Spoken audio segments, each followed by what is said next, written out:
Shout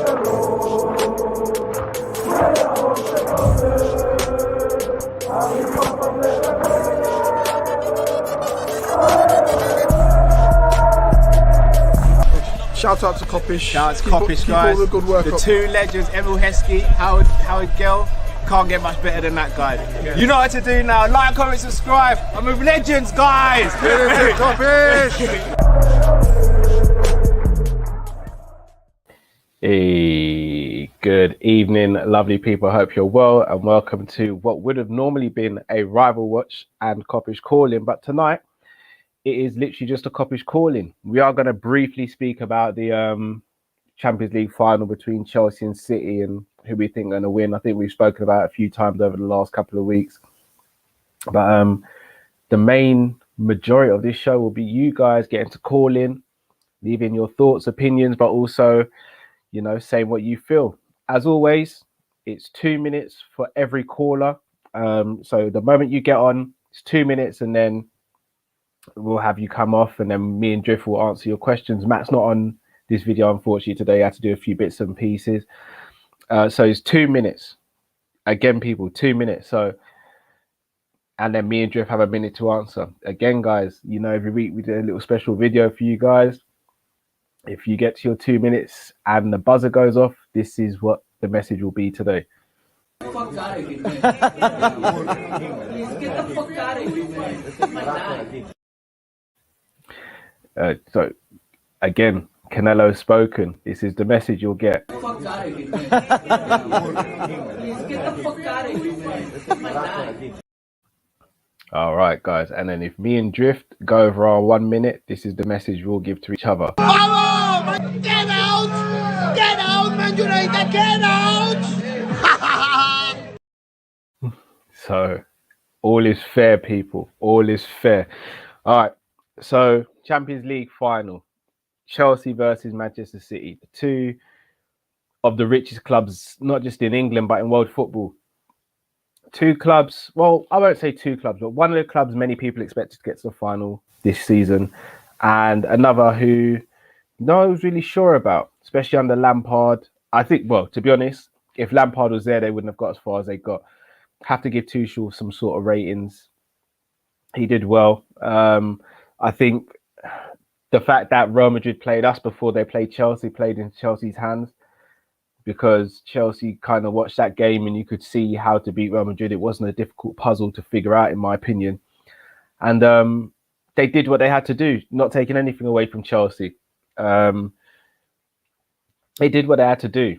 Man City kind of got a few favourable draws until the PSG game, and in the PSG games they showed their class as well. So you've got to do what you got to do, and both clubs did what they had to do into the final. And I'll be honest, this is one of the most difficult finals for me to judge on who wins.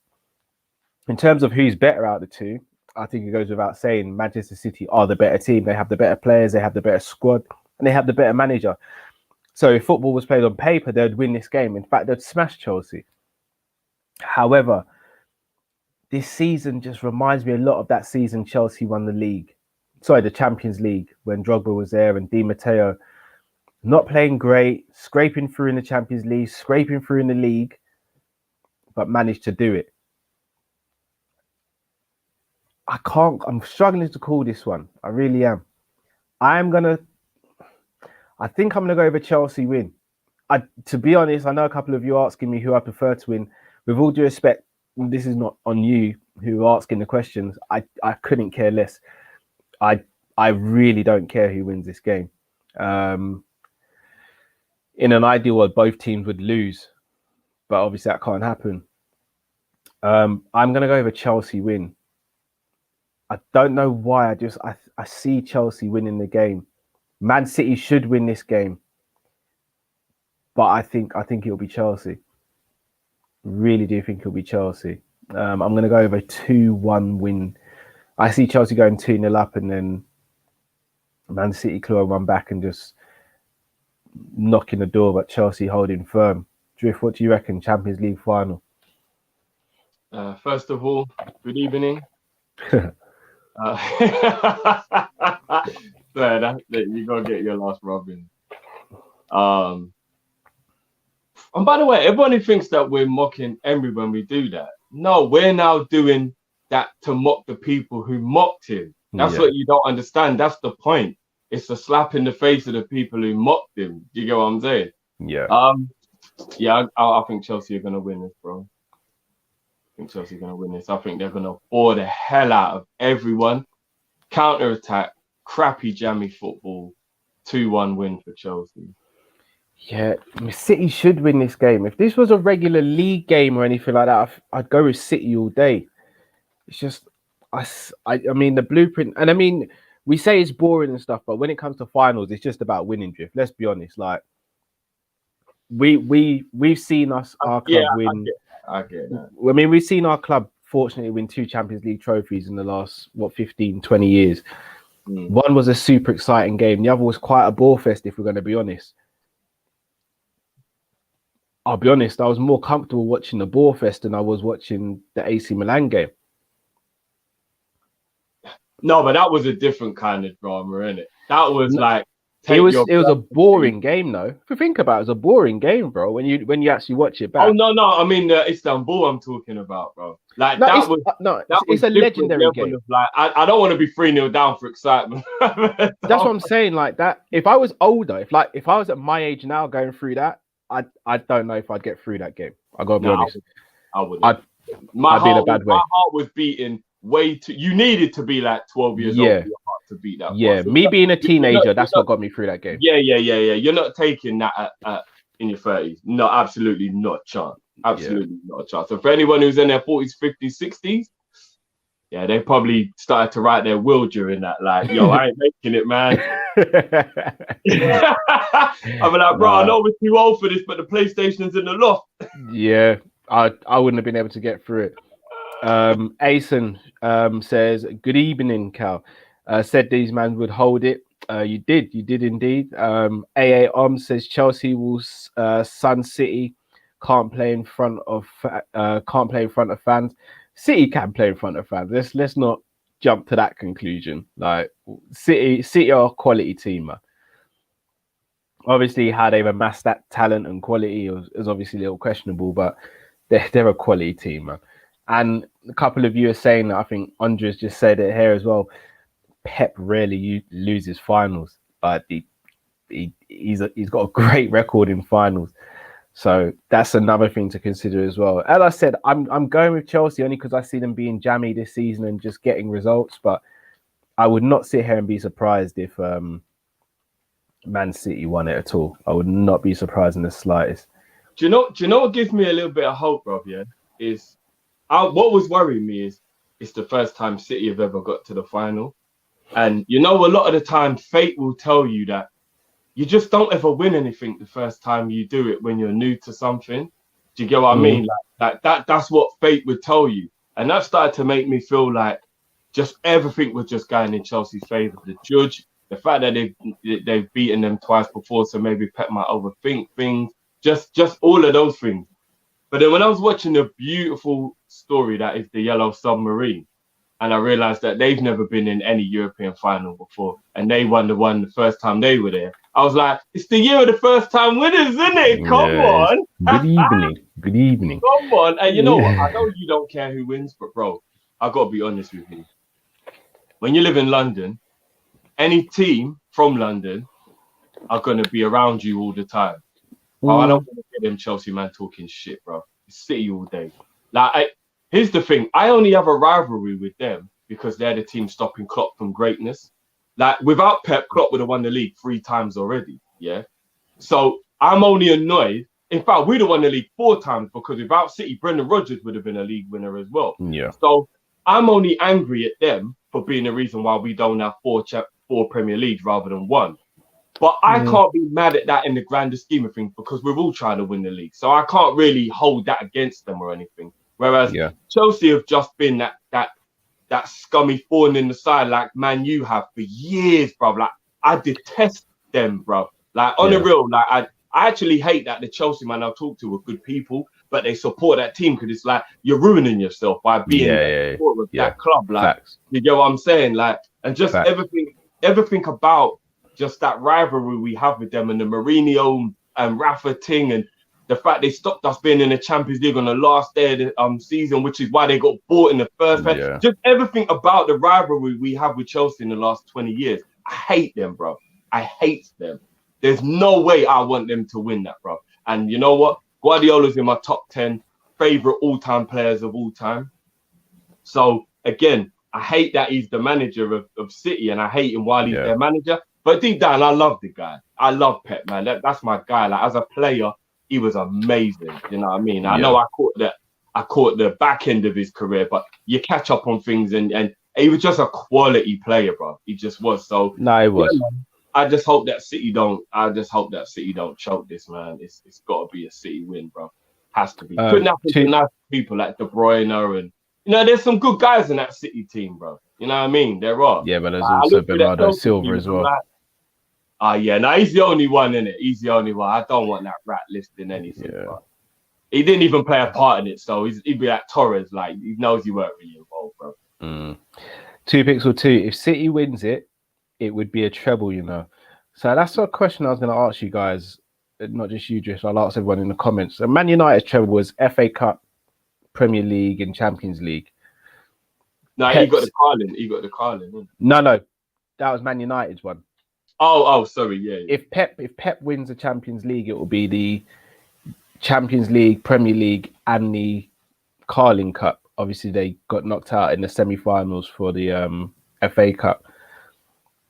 Would this be a better season than Man United's treble? And given the fact that FA Cup isn't what it used to be, is the FA Cup and the League Cup on the same level now? The thing is, I don't want to be disrespectful to Man United because the FA Cup means way more than the League Cup does. In nostalgia, it does, but in terms of winning the trophy, no, I think it still means a lot more. I think it still means a lot more even now, even though it doesn't mean anywhere near as much as it did back then. I think it still means way more than the League Cup. But what I'm trying to look at it from a point of view is relevance to the situation. And the Premier League's a lot harder to win now than it was back then. Even if you think the quality of the league isn't as good with regards to, there's a lot of terrible results that seem to happen these days. When you really deep it was only Arsenal and Man United that really fought for the league title, apart from that one season that Blackburn did.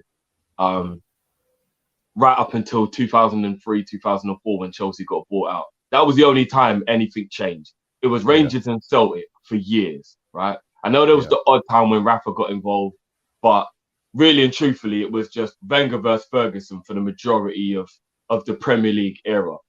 And I feel like when you look at how much more teams there are now trying to win it, even though the winner seems to always be quite a clear winner, there's still a much bigger competition going on. So you have to kind of put that relevance into it a little bit. And I'm trying to think of the epic battles that happened during the time of like what teams, like Juve was the real big game for Man U during that run. That was a big game, and Juve are a massive team. But then to knock PSG out, that's a big deal. I don't know. Big deal on paper. We've sat here and said it quite a bit. Playing well, bro. They knocked out Bayern Munich, bro. PSG were playing well. PSG knocked out a Bayern Munich that were kind of depleted by injuries, and they didn't even win their league this season. Only Lewandowski was missing, bro. No, Gnabry was missing as well. A couple of other men was missing as well. But also, PSG weren't with Mbappe in that second leg either. It was just Neymar, wasn't it? Yeah. I know I'm going to sound like a hater. Man U's treble's better, innit? Man U's treble. Yeah, I agree. Yeah, Man U's better. AA said, Drift, I disagree with you. Pep is not stopping Klopp. Our owners and City owners are the reason why we haven't won 3 straight Premier League. Well, yeah, that as well. But obviously, they were the team that got in the way. Yeah. Without them, we could have won it in spite of FSG. Even like we got 97 points, you man. It was City. There's no other team that could have done a 15-win streak or whatever it was City did that year. Like, no one else could have done that. Would have won the league easy 2 years in a row, even just that alone. Do you know what I mean? Yeah. Like, so, Hermanshu says it's a treble, but it's not the treble. That's fair enough. I mean, again, Ferguson's the one that kind of gets labelled with the only one winning the treble. Everyone forgets that Fagan did it as well for Liverpool. So I mean, but again, people act like nothing existed before the Premier League. Yeah, it's a bit sad. That was when football was invented, when the Premier League was invented. And look, I'm probably one of the guilty ones because again, I wasn't. Premier League started not too long after I was born, so it's not like I can sit and be like, oh yeah, back in the day, and I can't do that. I can only speak about Prem. I get that, but like obviously it's the history of our club. Yeah, I don't forget about past players. Like I respect your Cruyffs and your Sabios, your George Bests and your Puskas and all these, man. You know what I mean? You have to appreciate that. But what you trying to tell me, like Emlyn Hughes and Highway and these men, they never existed, yeah. These men never kicked no ball. Aldridge, these men didn't kick no ball, yeah. Exactly. All right, like John Barnes and Ian Rush started playing football as old men, yeah. All right, cool. Like, you know what I'm saying? Like, you just want to erase Kenny. Kenny never played in the Prem, but you just want to erase.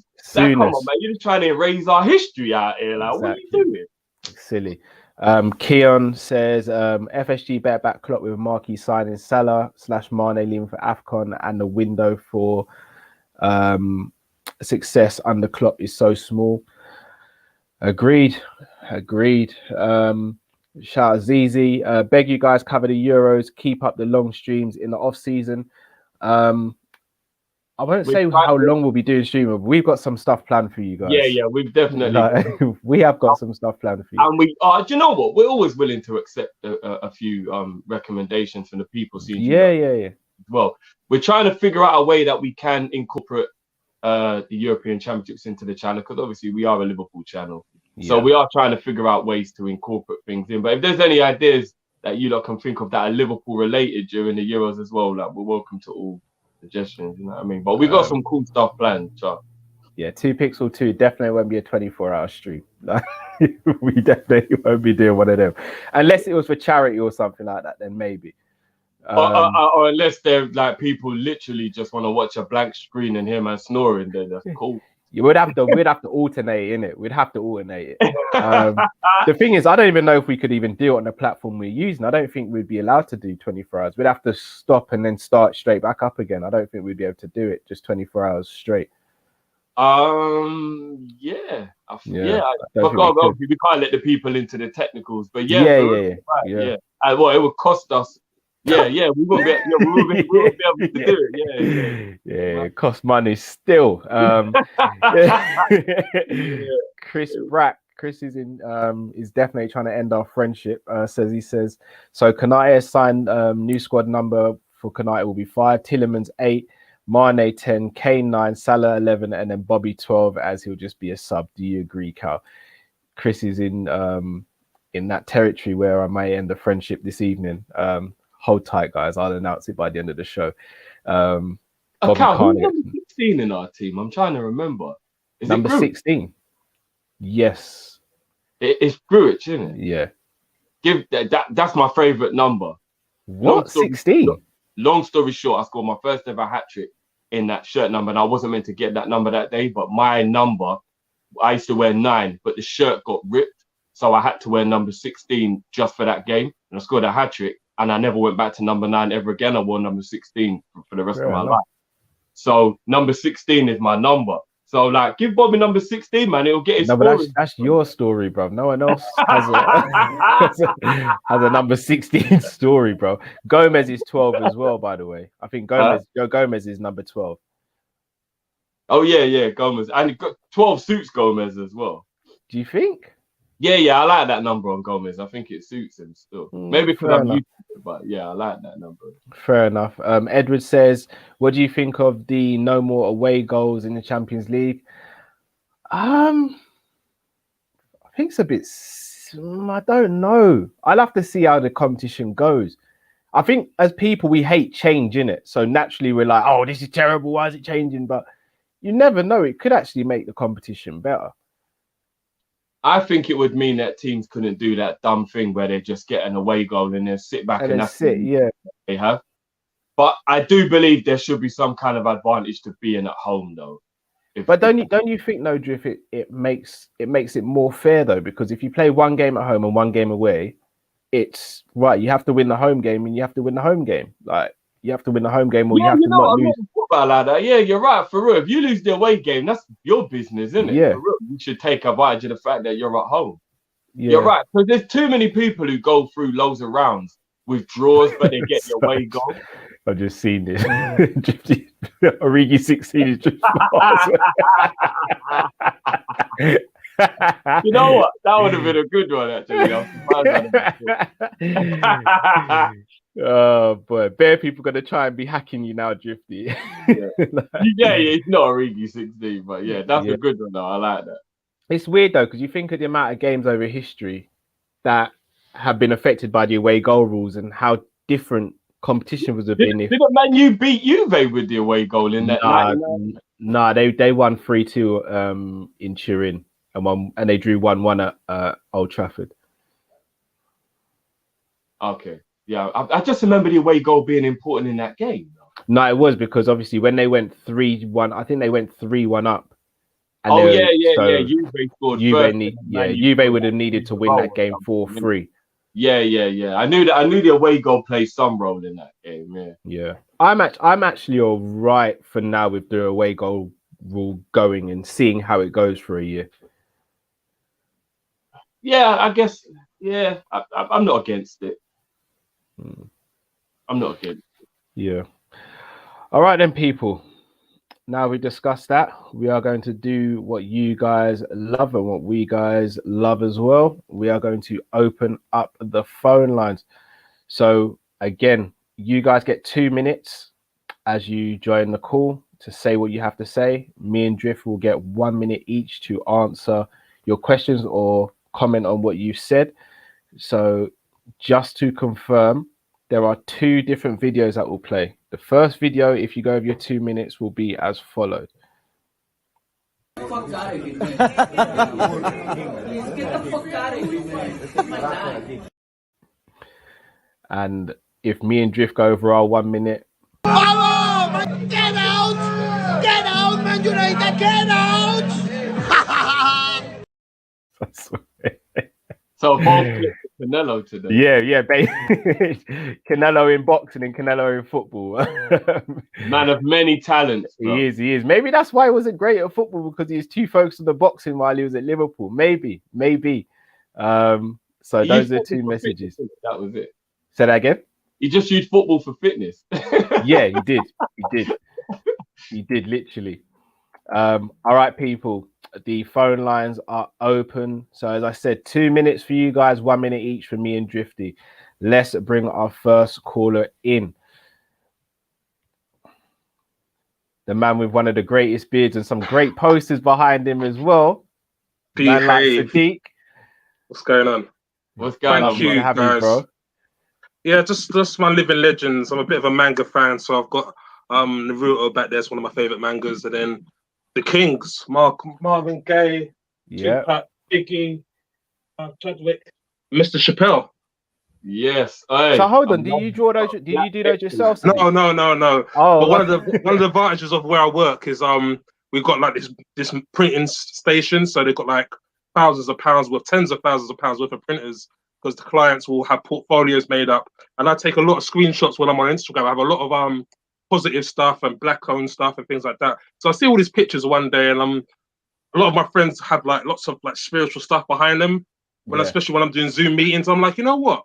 I need to get myself something like that. And I thought a couple of them were from America, and I was going to order them. And I thought, why do I need to order them when I could just take a screenshot and get the guys at the printer to print it? Yeah, you know, no brainer. So yeah, great. I like it. I love it. Yeah, thank you. Love that. All right, gonna start your 2 minutes now, yeah, brother. No problem. I shouldn't take that long. So first question, what do you guys are thinking of the new kit? Me personally, I'll be honest. I'm sorry, Kall. I ordered the new one, the Vapor. You guys may be jealous. Last year I didn't do it, but I ordered the because they come down in price on the Liverpool store. I think they've gone down to the stadium one's gone down to like 25. So I bought it with something like that, something like £25. I put the initials on the back of Lucky Number 3 and Mr. Sid's, and it cost me £50. That's for the stadium one, not the. That's for last season's one. Yeah. I didn't get that. And so yeah, what do you think of the new kit? I thought it was payday yesterday, so I thought sod it. And my second question is, so okay, we got Konate in, which is great. Realistically, I think we will probably go in for another 3 positions. Realistically, who do you think those positions would be filled in? So I'm thinking probably another a midfielder. I'm thinking maybe someone as a striker, and maybe they might go in for a goalkeeper. I mean, I don't know, but I'm thinking realistically, with knowing FSG, what do you think potentially those would be? So those are my questions. Thank you. Thanks for letting me in, guys. And, no. Before you go, yes. Thank you. You always contribute to Views with You. Long time support of ours, so doesn't go unnoticed. Thank you so much, man. No, really man, I enjoy it. Do you know what I mean? It's like it's my weekend, my weekly sort of thing. I don't go a week without watching Kop-ish. Monday, do you know what I mean?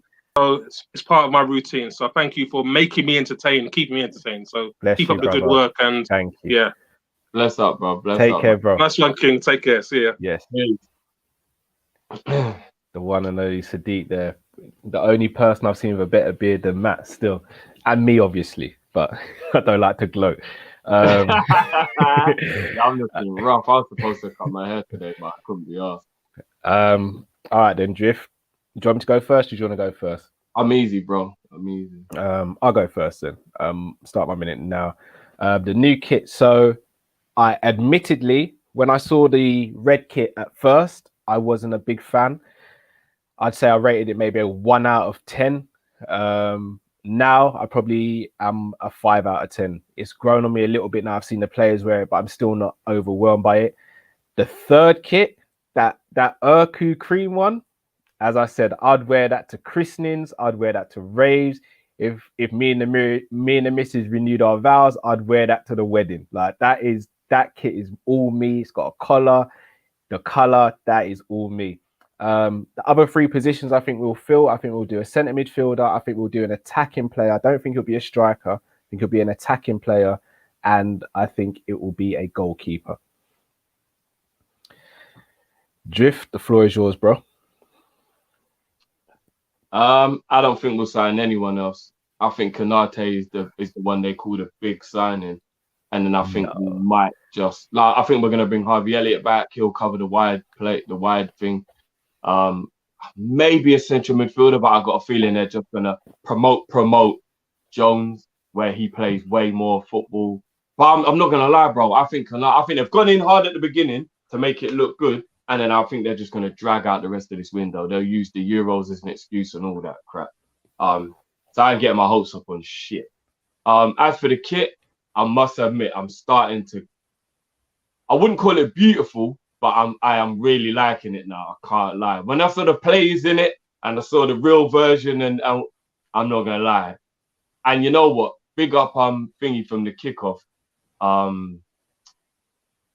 can't remember his name. The Liverpool fan in the kickoff. I can't believe I forgot his name. He had like some limited edition. Drifty.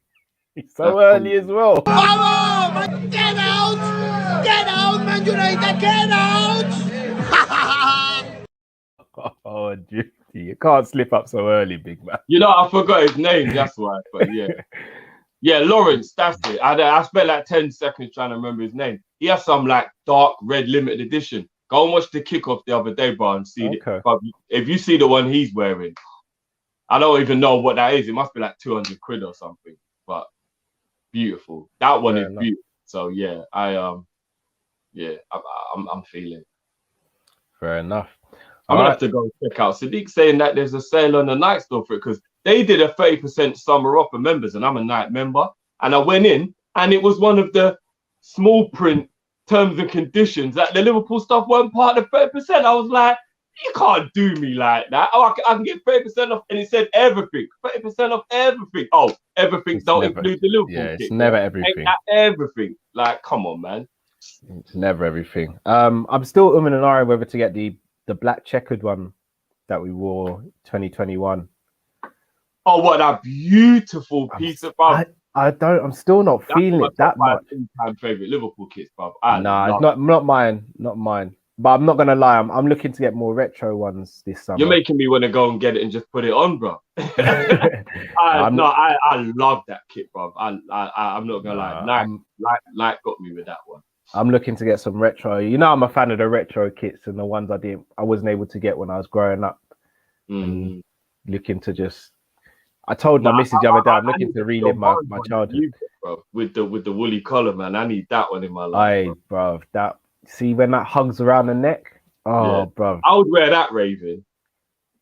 As I said, like the 1819 is one of my favorite home kits. The one with the collar.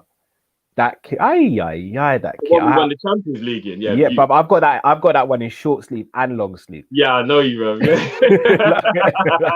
a beautiful kit. Yeah, that long sleeve, bro. Church shoes, black trousers, and the red top with long sleeve.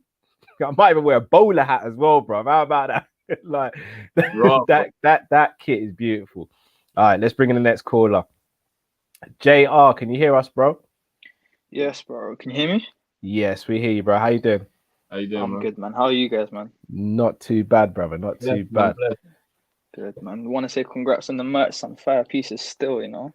Thank you, man. Much appreciated. Much appreciated. I'm gonna start your 2 minutes now, yeah, bro. Let's go for it. All yours.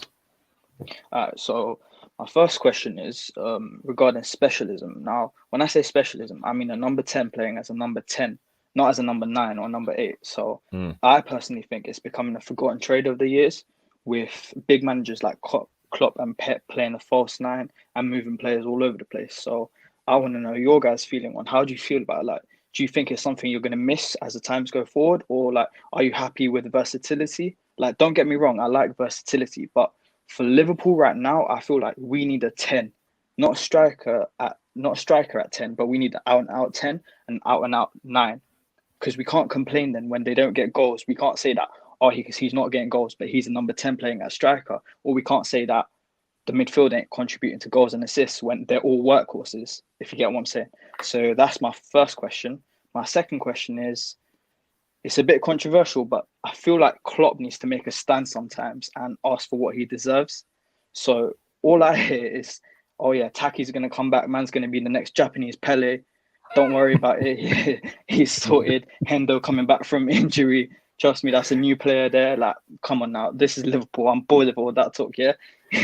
You say that in the dressing room, but I'll need to see some changes. So we all know what Fergie won, Fergie got, yeah? So, and he didn't get that because his name's Ferguson. He got that because he won trophies. Now, I think Klopp's won the trophies, so FSG need to back him with that as well. And instead of Klopp being a sort of yes man sometimes, I feel he needs to be a bit more demanding to compete at the top and keep the squad refreshed. So what do you guys think about that as well? Bro, I think they're fantastic questions. We're going to chop that out right now. Excellent questions, bro. Excellent question. Yeah.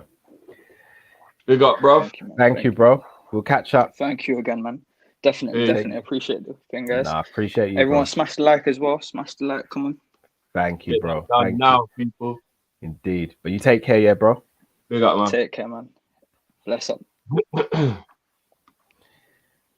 Two great questions there, Drift. Yeah, hit me with it, then I'll go first on this one. Yeah. What was the first one again? So, specialism players, are we going to get to a point where we miss them, and should it be outweighed by versatility? And then the second was Klopp needing to make a stand. So your minute starts now. Klopp definitely needs to make a stand, but I understand why he doesn't, if that makes sense, because disharmony and looking like a fool in public, like Jose Mourinho, is an embarrassment and airing your laundry. But I do agree he's got to start behind the scenes. I want him giving man them TKOs and rock bottom straight up and down. You see that versatility thing? I think that's more to do with the way people are trained now. Like, I feel like, even though it's beautiful to get people to be technically good at the game, because for too long, English people especially, it was like hoof it and hope and long ball and all that. And that was why we would watch like the Dutch and the Spanish and be in awe of them, because we couldn't believe how silky they were. So I'm glad that England has caught up in that regards with your likes of like Lallana was maybe the start of it. And now you got the Sanchos and that who were actually silky ballers. And I think that's why there's no killers left. And they just got to start teaching people to be killers again.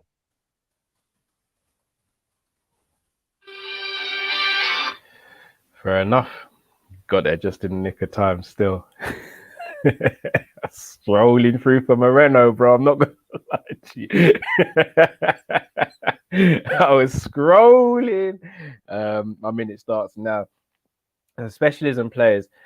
Yeah, I'll be honest. I think the game is missing specialist players. However, you have to ask yourself how many specialist players are actually left.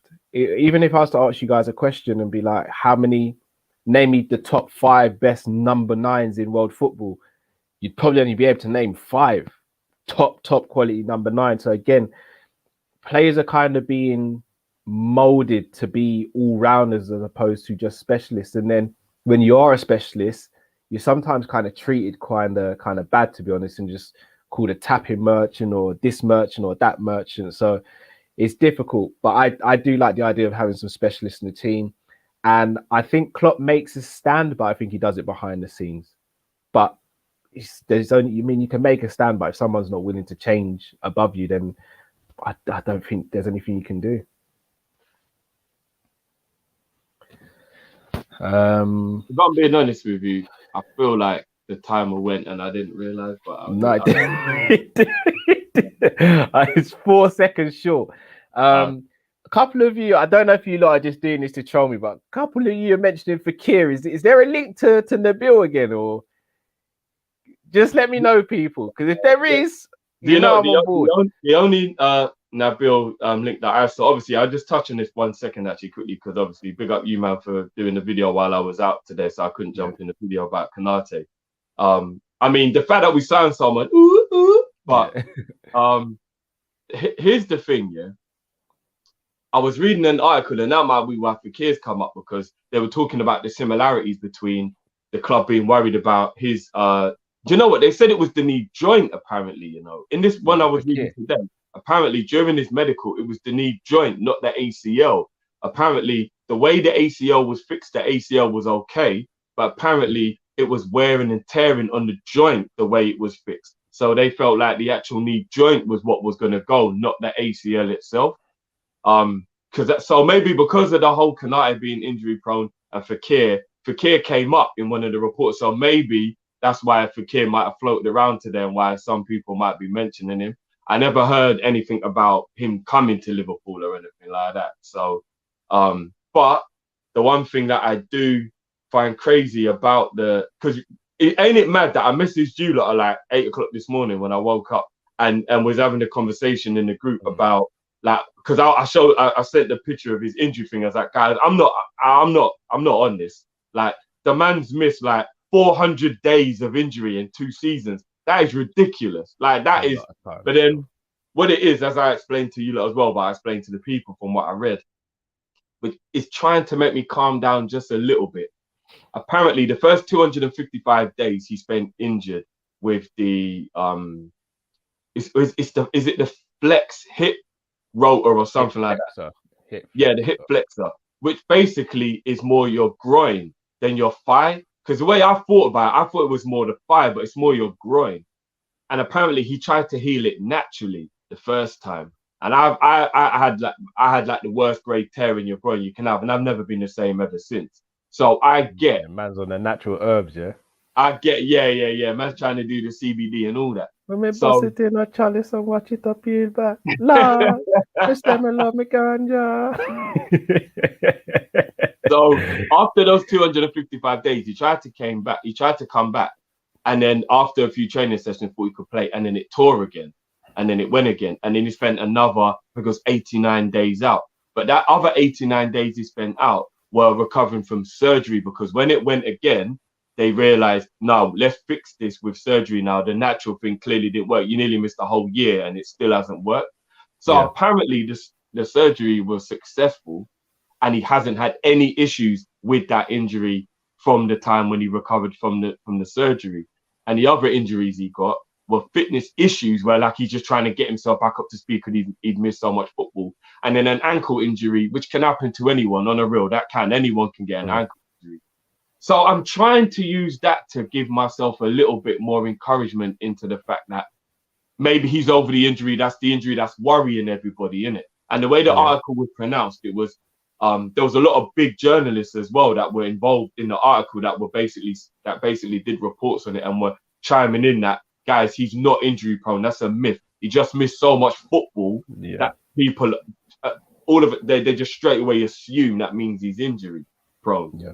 So I'm going to try and hold on to that one, Kall, because as you saw from what I was saying this morning, ironically, before I even knew the news was going to officially break, that I am really worried about this guy being injury prone when we've already got 2 injury prone defenders, and all 3 of our defenders are coming back from long-term injury. Do you get what I'm saying? Yeah. But that report I read makes me feel a little bit better. It makes me feel a little bit better because it calmed my nerves down. I mean, that might have been the point of it and it worked, but they're just bullshitting, innit? But the article calmed me down a bit because it made me realise that if he's over that injury, then I'm hoping he'll be fine. Do you know what I mean? And at 22, he's young enough that hopefully his body will heal a lot quicker than if he was like 28 or 30 or whatever. So again with the Fekir one, I don't think it was ever a medical issue. I think that was the excuse given. It was his entourage that tried to pull a fast one and the club pulled out. Rightly so as well. You can't have an agreement and then try and deter. Because I think if Mbappe's entourage did something, they wouldn't give a shit. No, I disagree. What, you think we'll send him back to Paris because his man them are acting stupid, bro? No, because it was, remember, they had agreed the contracts and everything, and then Fekir's people tried to come in and remember, Fekir sacked his entourage after that happened. Because but they could be right. But do you believe everything FSG say? Well, I don't think the knee thing's an issue. If you look at him since, like, I'll be honest, he's not been injured. Like, he maybe missed a couple of games since that has happened. Whereas, but that was the thing. They never thought that he was injury prone. What they were worried, it was his entourage. Apparently, the way the joint was starting to wear out a bit, they said that the longevity of his career was in danger. And even he was only at 24, right, when we were going to buy him. Yeah. So they were worried they wouldn't even get to have him till he was like 28, 29 because they were worried his knee was going to, like the rubbing and the tear would make his knee go weak. And to be honest, we don't know. It's only 2 years, 3 years down the line. Maybe it will. But yeah, we could have done with him for the last couple of years. So like, I'm not going to lie. Yeah, it is annoying, isn't it? I think it was more the attitude thing and the fact of his entourage trying to change things. I don't blame the club for that. If you have an agreement and you try and change it, I don't blame the club for but I wouldn't be surprised if that's propaganda and it was just the club trying to look like the good guys when we done him over. I wouldn't be surprised. Yeah, you never know nowadays. But I wouldn't be surprised, man. We had him in the building. Yeah, I'm not even gonna lie, man. They could have come to some kind of resolution. Yeah, it's true. He was in the building, Kall. He was in the building. That's like you get a new job, they give you the name tag, they print off your passport and all the information has been sent off, everything. And then on the way to your desk, they go, actually, can we have a word? You know what I mean? Like, that'd be a lot still. Yeah, we're not actually giving you the job. Can you get out? Yeah. Like, what? That Fekir not happening has hurt me more than any other transfer not happening. I so had my heart set on that deal. I just Fekir as a player, like I'd love Fekir as a player. I think Samal hurt me more, but that hurt me still. Yeah. Well, look, let's bring in the next caller. The legend himself, Nerd Beats. Hey, it's been a while, bro. It's been way too long. What you guys saying? You ain't been in the basement, have you, bro? Yeah, I have, man. Good evening, anyway. Good evening.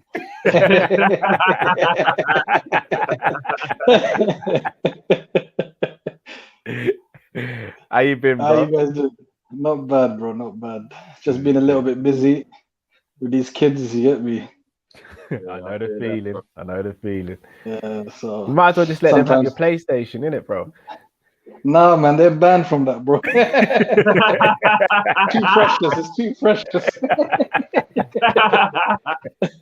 Don't give me them. Don't try and pull that cute face. Get out. You know. Exactly. All right, then, bro. We're gonna give you 2 minutes now. Yeah. Cool. Go for it, brother.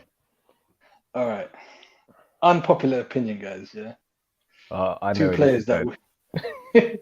two players that I think we should sell. I love him, but I'm sorry, Mohamed Salah and Nat Phillips, boys. Oh, Let me tell you why. Yeah, Nat Phillips. Let me start off with Nat Phillips. Yeah. I knew I was Yes. spraying at the viewers right now. You know. Bro, if I was you, don't jump back into the comments, bro. I know I'm getting like I remember like in the other show, like I made a couple of comments, people questioning my existence, bro. They're like, why do you exist? All right, go on. I'll pause the time. I'll let you explain, bro. Good luck. But Nat Phillips, yes, as an old school defender, beautiful. But bro, when he's one-on-one with anyone, he gets burnt easily. Just go like give him one dink here, go to the other side, he's gone. He's never gonna catch you up. Never. Like, it reminds me of me, bro.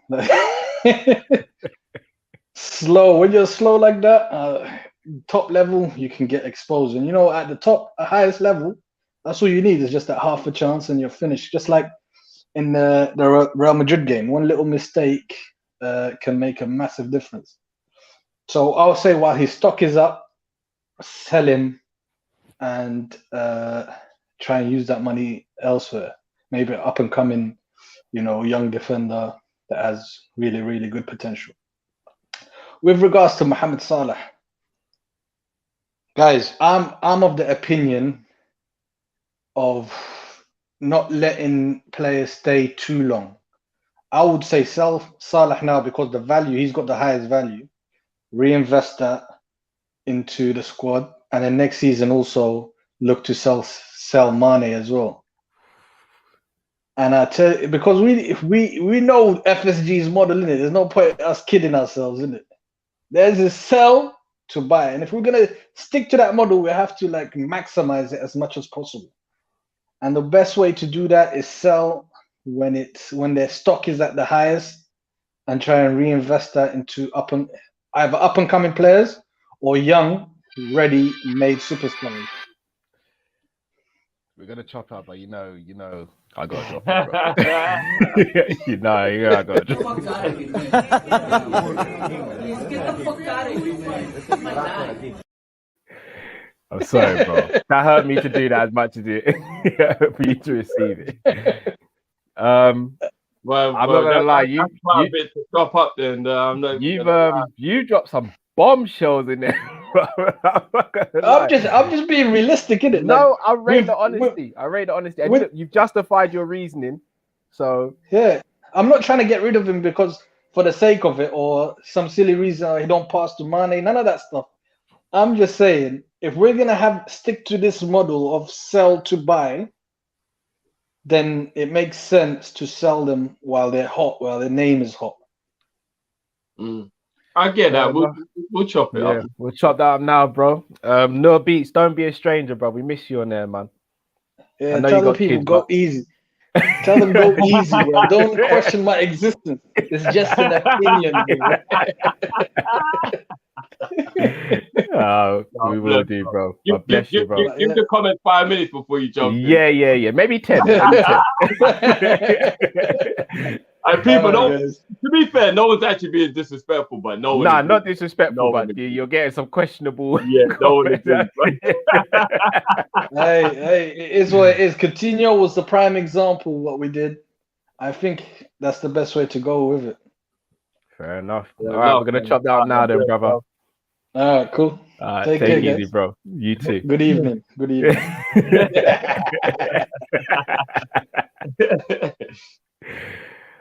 Oh, you know what? Yeah, what was mad? Yeah, I know this is random. When I went to Trinidad, they say good night when they greet you, and good evening when they greet you. And I've always known good evening and good morning is a greeting, but good night always felt like a goodbye. And in England, it is kind of a goodbye, and I couldn't get used to it.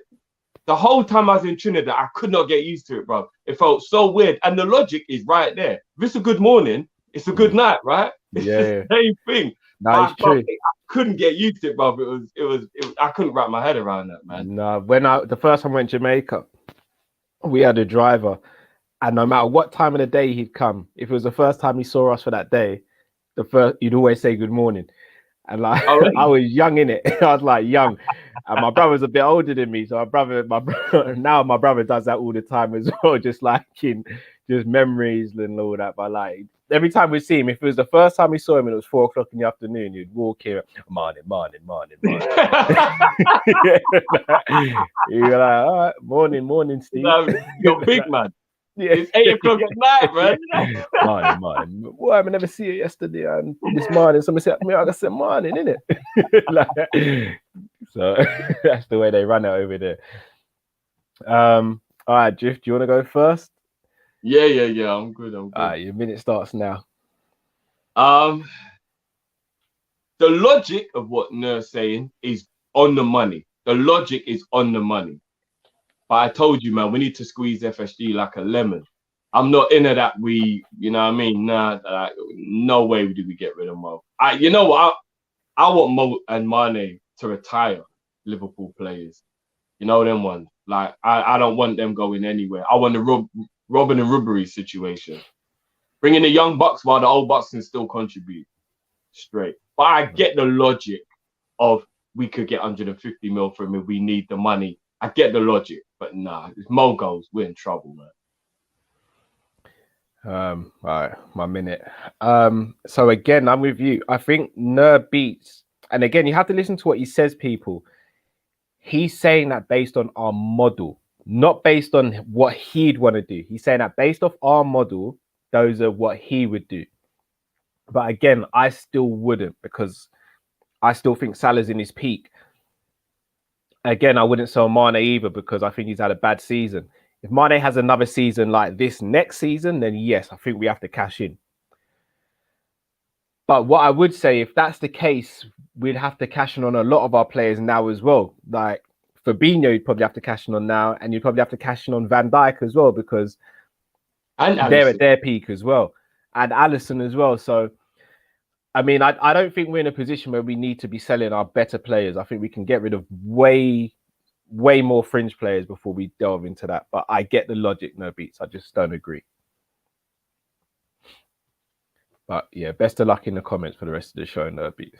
Oh, sorry, he actually said to get rid of Nat as well. Again, I get the logic on that. With all due respect, I'm not gonna speak on that. We all know my thoughts on that. Yeah. And Mark A in the comments, I see you, bro.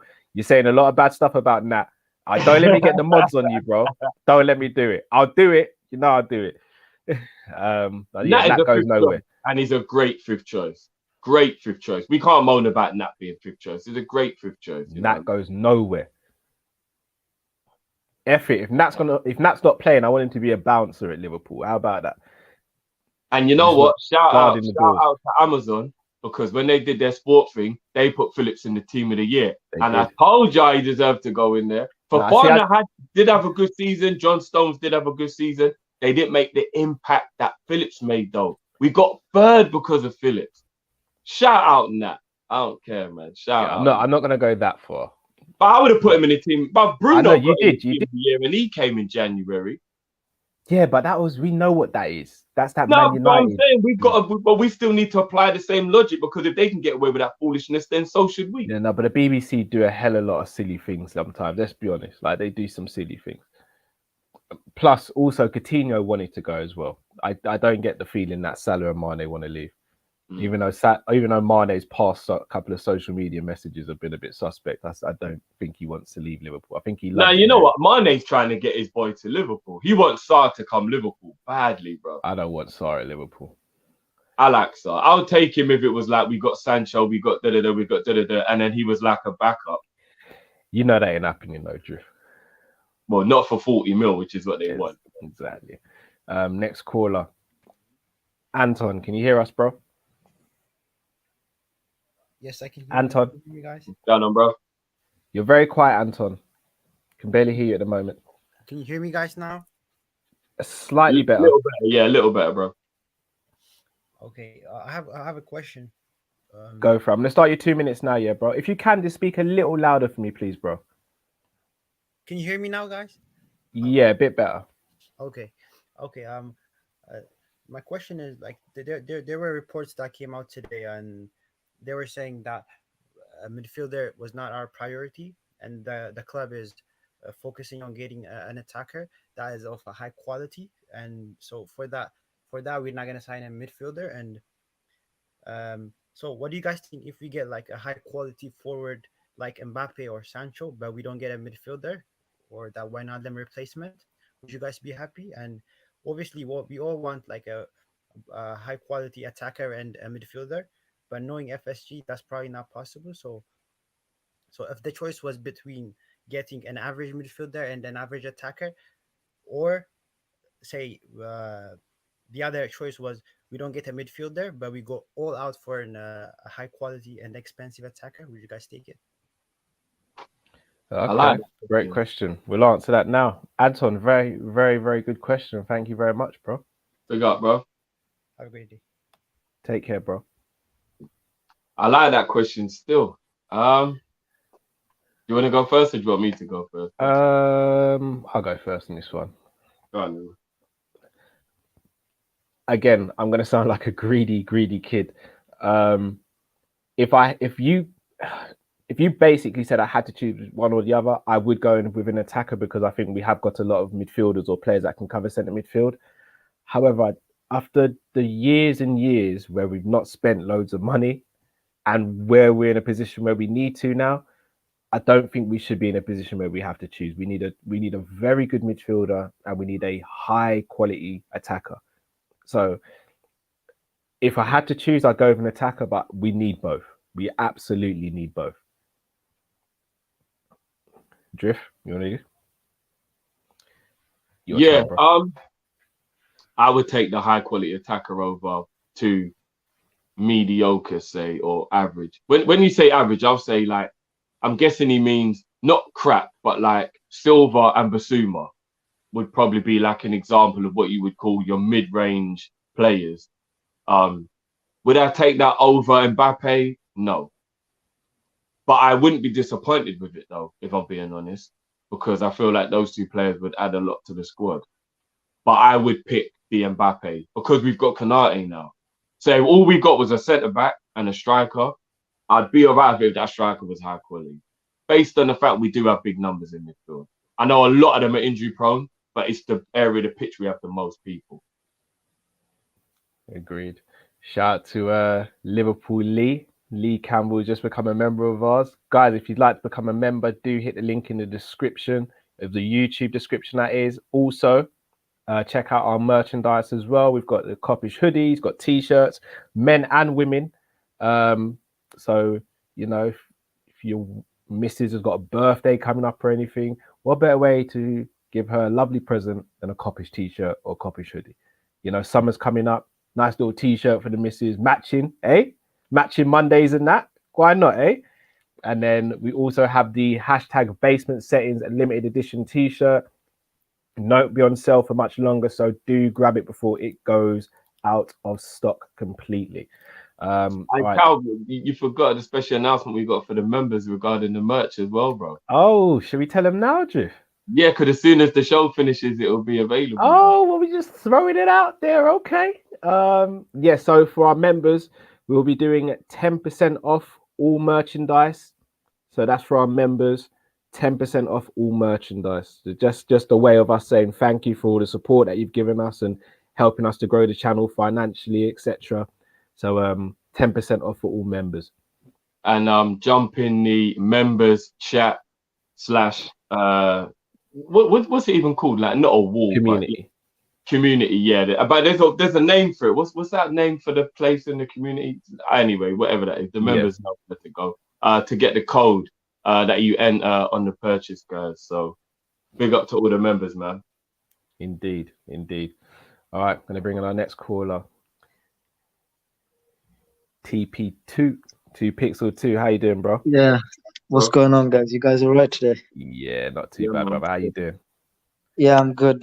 What I wanted to do was, Cal, before you start the timer, so obviously Rak was on Wednesday and he made some points, and obviously he's on the opposite side of the fence, and there are a couple of people who obviously backed him in that. Now listen, if you're on the other side of the fence in terms of the opinion of FSG and the whole sell to buy model, I have no problem with that. I totally respect that opinion. But what I want to do was the points that Rak made, I wanted to challenge them. So if Rak is watching and he wants to come on later, then maybe you can address those points after I made them, and maybe you can have a debate. I think that would be quite interesting. Yeah, well, to be honest, we're planning on doing an FSG in out debate at some point this summer. So we are trying to get a little panel together. So we'll keep you posted on that. You know what, Pixel? If you and Rat, you lot will be two great members of the panel for chopping it up, who are both polarized in their opinion. So if you lot would know that, it's kind of ironic you said that, because we actually do have that plan for during the summer. So that would be a great. Yeah, cool. I just wanted to quickly get by because we've got 2 minutes, right? So first thing is, Rack said that, or people made the point that this sell-to-buy model can work if FSG was smart. First of all, there is no proof that FSG have been smart in the past, because I'll tell you why. When you sell your best player every 4 years, does not mean that you're smart, and then you buy a bunch of other players. That means you're compensating for something that you already lost. That's not being smart. Being smart is adding world-class players to the already world-class squad that you have. Buying a Haaland to a Mane and Mbappe, that is being smart. And when we sold Suarez, who do we buy? Balotelli, Manquillo, Markovic, Ricky Lambert, Adam Lallana. That is not being smart, especially in a season where you want to challenge for the title. Another thing why they're not smart, in the 13-14 season, we should have bought a centre-back to seal up the Premier League title, especially in the January transfer window. Brendan Rodgers wanted a centre-back, but no, you let him go with Kolo Touré, a washed-up Kolo Touré, who in fact cost us more than he actually contributed to us. Next, well, when they sold, how is it smart when you sell Dejan Lovren and allow Jurgen Klopp to go into a season with 3 centre-backs, 2 who are injury-prone, and play about 15 games a season? That is not being smart. How is it smart when you wait until the end of the January transfer window to get 2 centre-backs, one Ben Davies from the Championship? There's no problem getting a man from the Championship, but if you're getting the Ben Davies purely for the purpose of selling him, especially in a season where Jurgen Klopp is crying out for centre-backs and he's playing midfielders at the centre-back position, how is that being smart? Because if you wanted to get a man from the Championship, get him for cheap, you could have at least got someone who Jurgen Klopp at least approved of. But no, if you're getting him purely for the purpose of selling him, that is not being smart. Again, there is no proof that this sell-to-buy model can actually give us consistent year in, year out success, because it's only happened for 2 years. One decision in selling Coutinho and buying Alisson and Van Dijk, reinvesting that money, does not erase 10 years of failure, because previously we'd only qualified for the Champions League 2 years out of 1 year out of 7 before Jurgen Klopp came in. That is not being smart at all. So in reality, if Jurgen Klopp in the next 3 years wins the Premier League title and FSG continue the same way they are, then he would have won the Premier League title, not because of FSG. I'll let you finish. I've got a player, but I'll let you finish. Yeah, he would have won the Premier League title not because of FSG, but in spite of them. There we go. Yeah, man. Oh. Please get the fuck out of here. Do you know what, 2 Pixel 2? We're gonna chop this up now. All right, fire. boys. Yeah, fire. I'm not even gonna lie. I can't wait for that FSG in a round. Yeah, fire. And do you know why I can't wait for it? Because you and Rax, as you said, you're both on opposite, but you both can articulate it, man. I'm looking forward to that. Yeah, thanks a lot, guys. Nah, bless you, bro. Thanks for the everyone, hit support the as like always. button as well. Yeah. Nice Nah, one, big bro. up, man. Thanks a lot, guys. Why? Hey. Our people was talking, all I could hear is when I'm on the place down. Fire! I was like, wrong, boy. Yeah. I'll go first this time. Cool. Go for it, bro. I mean, it wasn't even a question, it was a statement, but he's just spitting facts, man. Like, there's been a lot of times when they've messed up, and I feel like Coutinho going right has really got people feeling like it works. But that's the only time it worked. It's so true. And Liverpool aren't even the only example of it. If you go and look at what Tottenham tried to do when Bale left, it's really difficult to lose your big boy player. But when Man United lost Cristiano, they didn't even really try and do anything. I mean, they got Valencia for 15 mil or something like that. Like, it's very difficult to replace a world-class player with a bunch of random players. Very difficult. So he's bang on the money, man. Like, I don't think FSG are all the way terrible, as I said. Like, I think some people go too far left with it. But yeah, there are no real examples that what they do is smart, for real. Yeah, I'm going to give you my minute now. I have to say, I agree with a lot of what 2 Pixel 2 said. There's not much I can disagree with. I mean, the only thing I will say is Coutinho wanted to leave. I don't necessarily think we wanted to sell him. I think it worked out well for FSG, but I don't think we wanted to sell him. We convinced him to. Well, we tried to convince him to stay numerous times. He kept on faking injuries and doing all that nonsense. So even Suarez forced the move. Yeah, Suarez forced his way out as well. But yeah, if we were to sell someone now, then massive questions would have to be asked because no one in the squad really seems like they want to leave now. Whereas Suarez, Coutinho did, because at the time we weren't the juggernaut that we have been apart from this season. So yeah, I mean, I agree, but FSG have been quite fortunate. But now's the time to prove what they're about. No, but just thinking about it, all the top players that we've lost have only been because they forced it. Owen, McManaman, No, Torres? McManaman didn't want to go. Of course he deliberately didn't sign the contract. No, bro.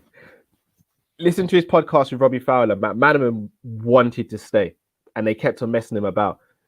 He tried to renew for about a year and a half before the contract ran out, and then he basically said what he wanted. They were like, "No, we're not going to give you that," and he was just like, "Okay, then I will have to go." He wanted to stay. He definitely wanted to stay. Who else would you? Fernando Torres again. I think that was broken promises for Fernando Torres.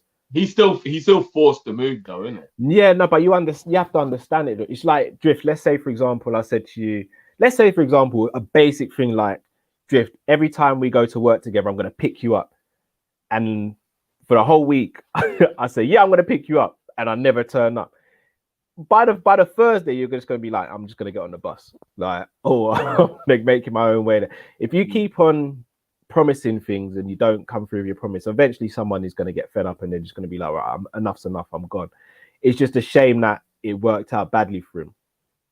I think that's what it was at the end of the day. In terms of, say again, sorry? It's not a shame. He went Chelsea. No, I know, but in terms of his personal career at Chelsea, it wasn't anything he was proud of. Like even when you watch his documentary. No, but that's what I'm saying. It's not a shame. I'm happy. Oh, for us, yeah, of course, yeah. Yeah. You don't do us dirty like that. I was heartbroken when Torres left. I mean, we say he done us dirty, but did we really leave him any options? I feel even Mascherano did us dirty, bro. Yeah, but again, it's all right. You have to look at the ambition of the club as well, though. We can't just sit here and say it's always down to the player. If the ambition of the club doesn't match the player, shouldn't they want to leave?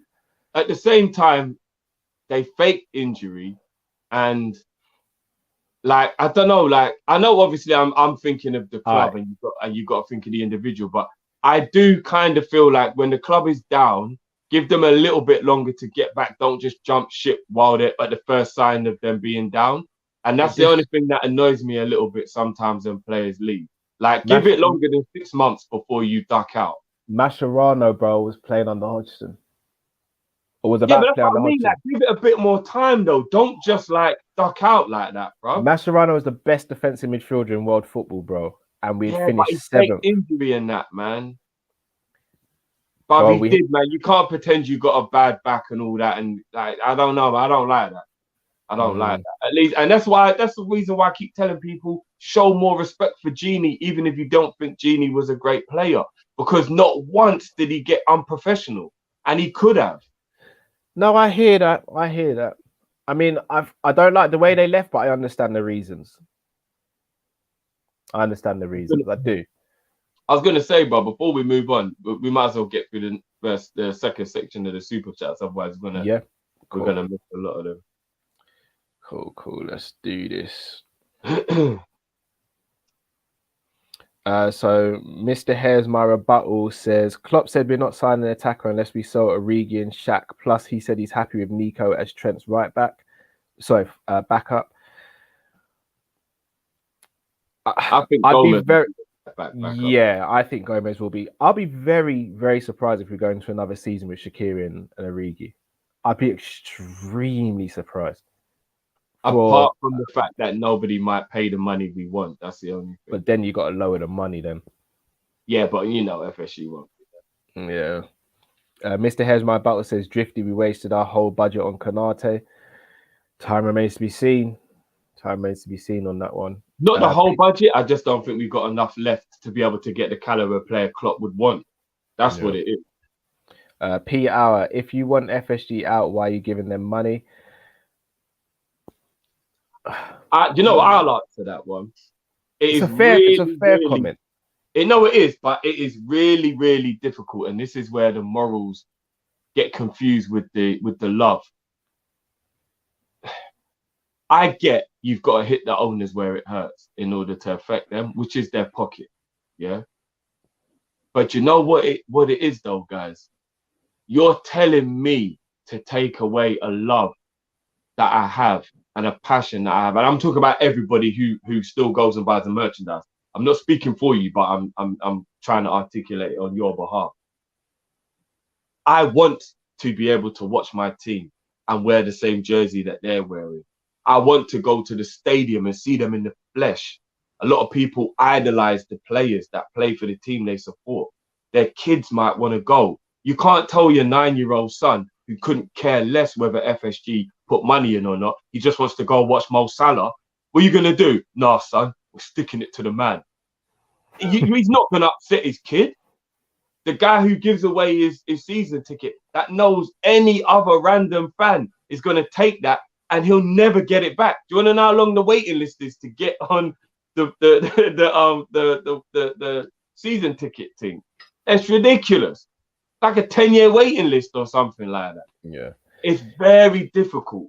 Even though you want to hit the owners in the pocket, it is very difficult to take away the love that person has. And it just is, man. When you go Anfield, anyone who's been Anfield, like, come on, let's be honest, man. One of the great parts of going to the stadium, quickly going in the shop afterwards and the buzz, and you're in the store and there's things in there you can't get anywhere else. And, do you know what I mean? Because you want merch at your club. You know what I'm saying? I'm preaching to the choir, talking to Kall. I know Kall's got even like the flannel and that, like when you want things, when you want. You said the flannel. No, because I'm saying that is when I know that you enjoy. I'm gonna get roasted for that, though, bro. Huh? I'm gonna get roasted. No, there's nothing wrong with that, bro. I know there isn't, but I just know what the comments are gonna be. But I'm saying that when someone's got memorabilia like that, you know they enjoy collecting. I know you enjoy collecting. That's the point. You get what I'm saying? And therefore, you can't take that away from someone, man. You can't take that away from someone, man.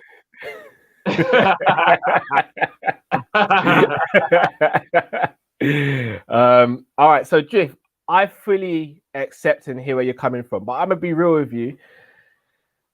I've done the whole boycott thing, which is why I'm more on the side of getting retro kits at the moment. But I'm gonna be real with you. Hey, Tope, yes, Tope, big up Tope. Was that the first time me and you met in person as well, isn't it, Drew?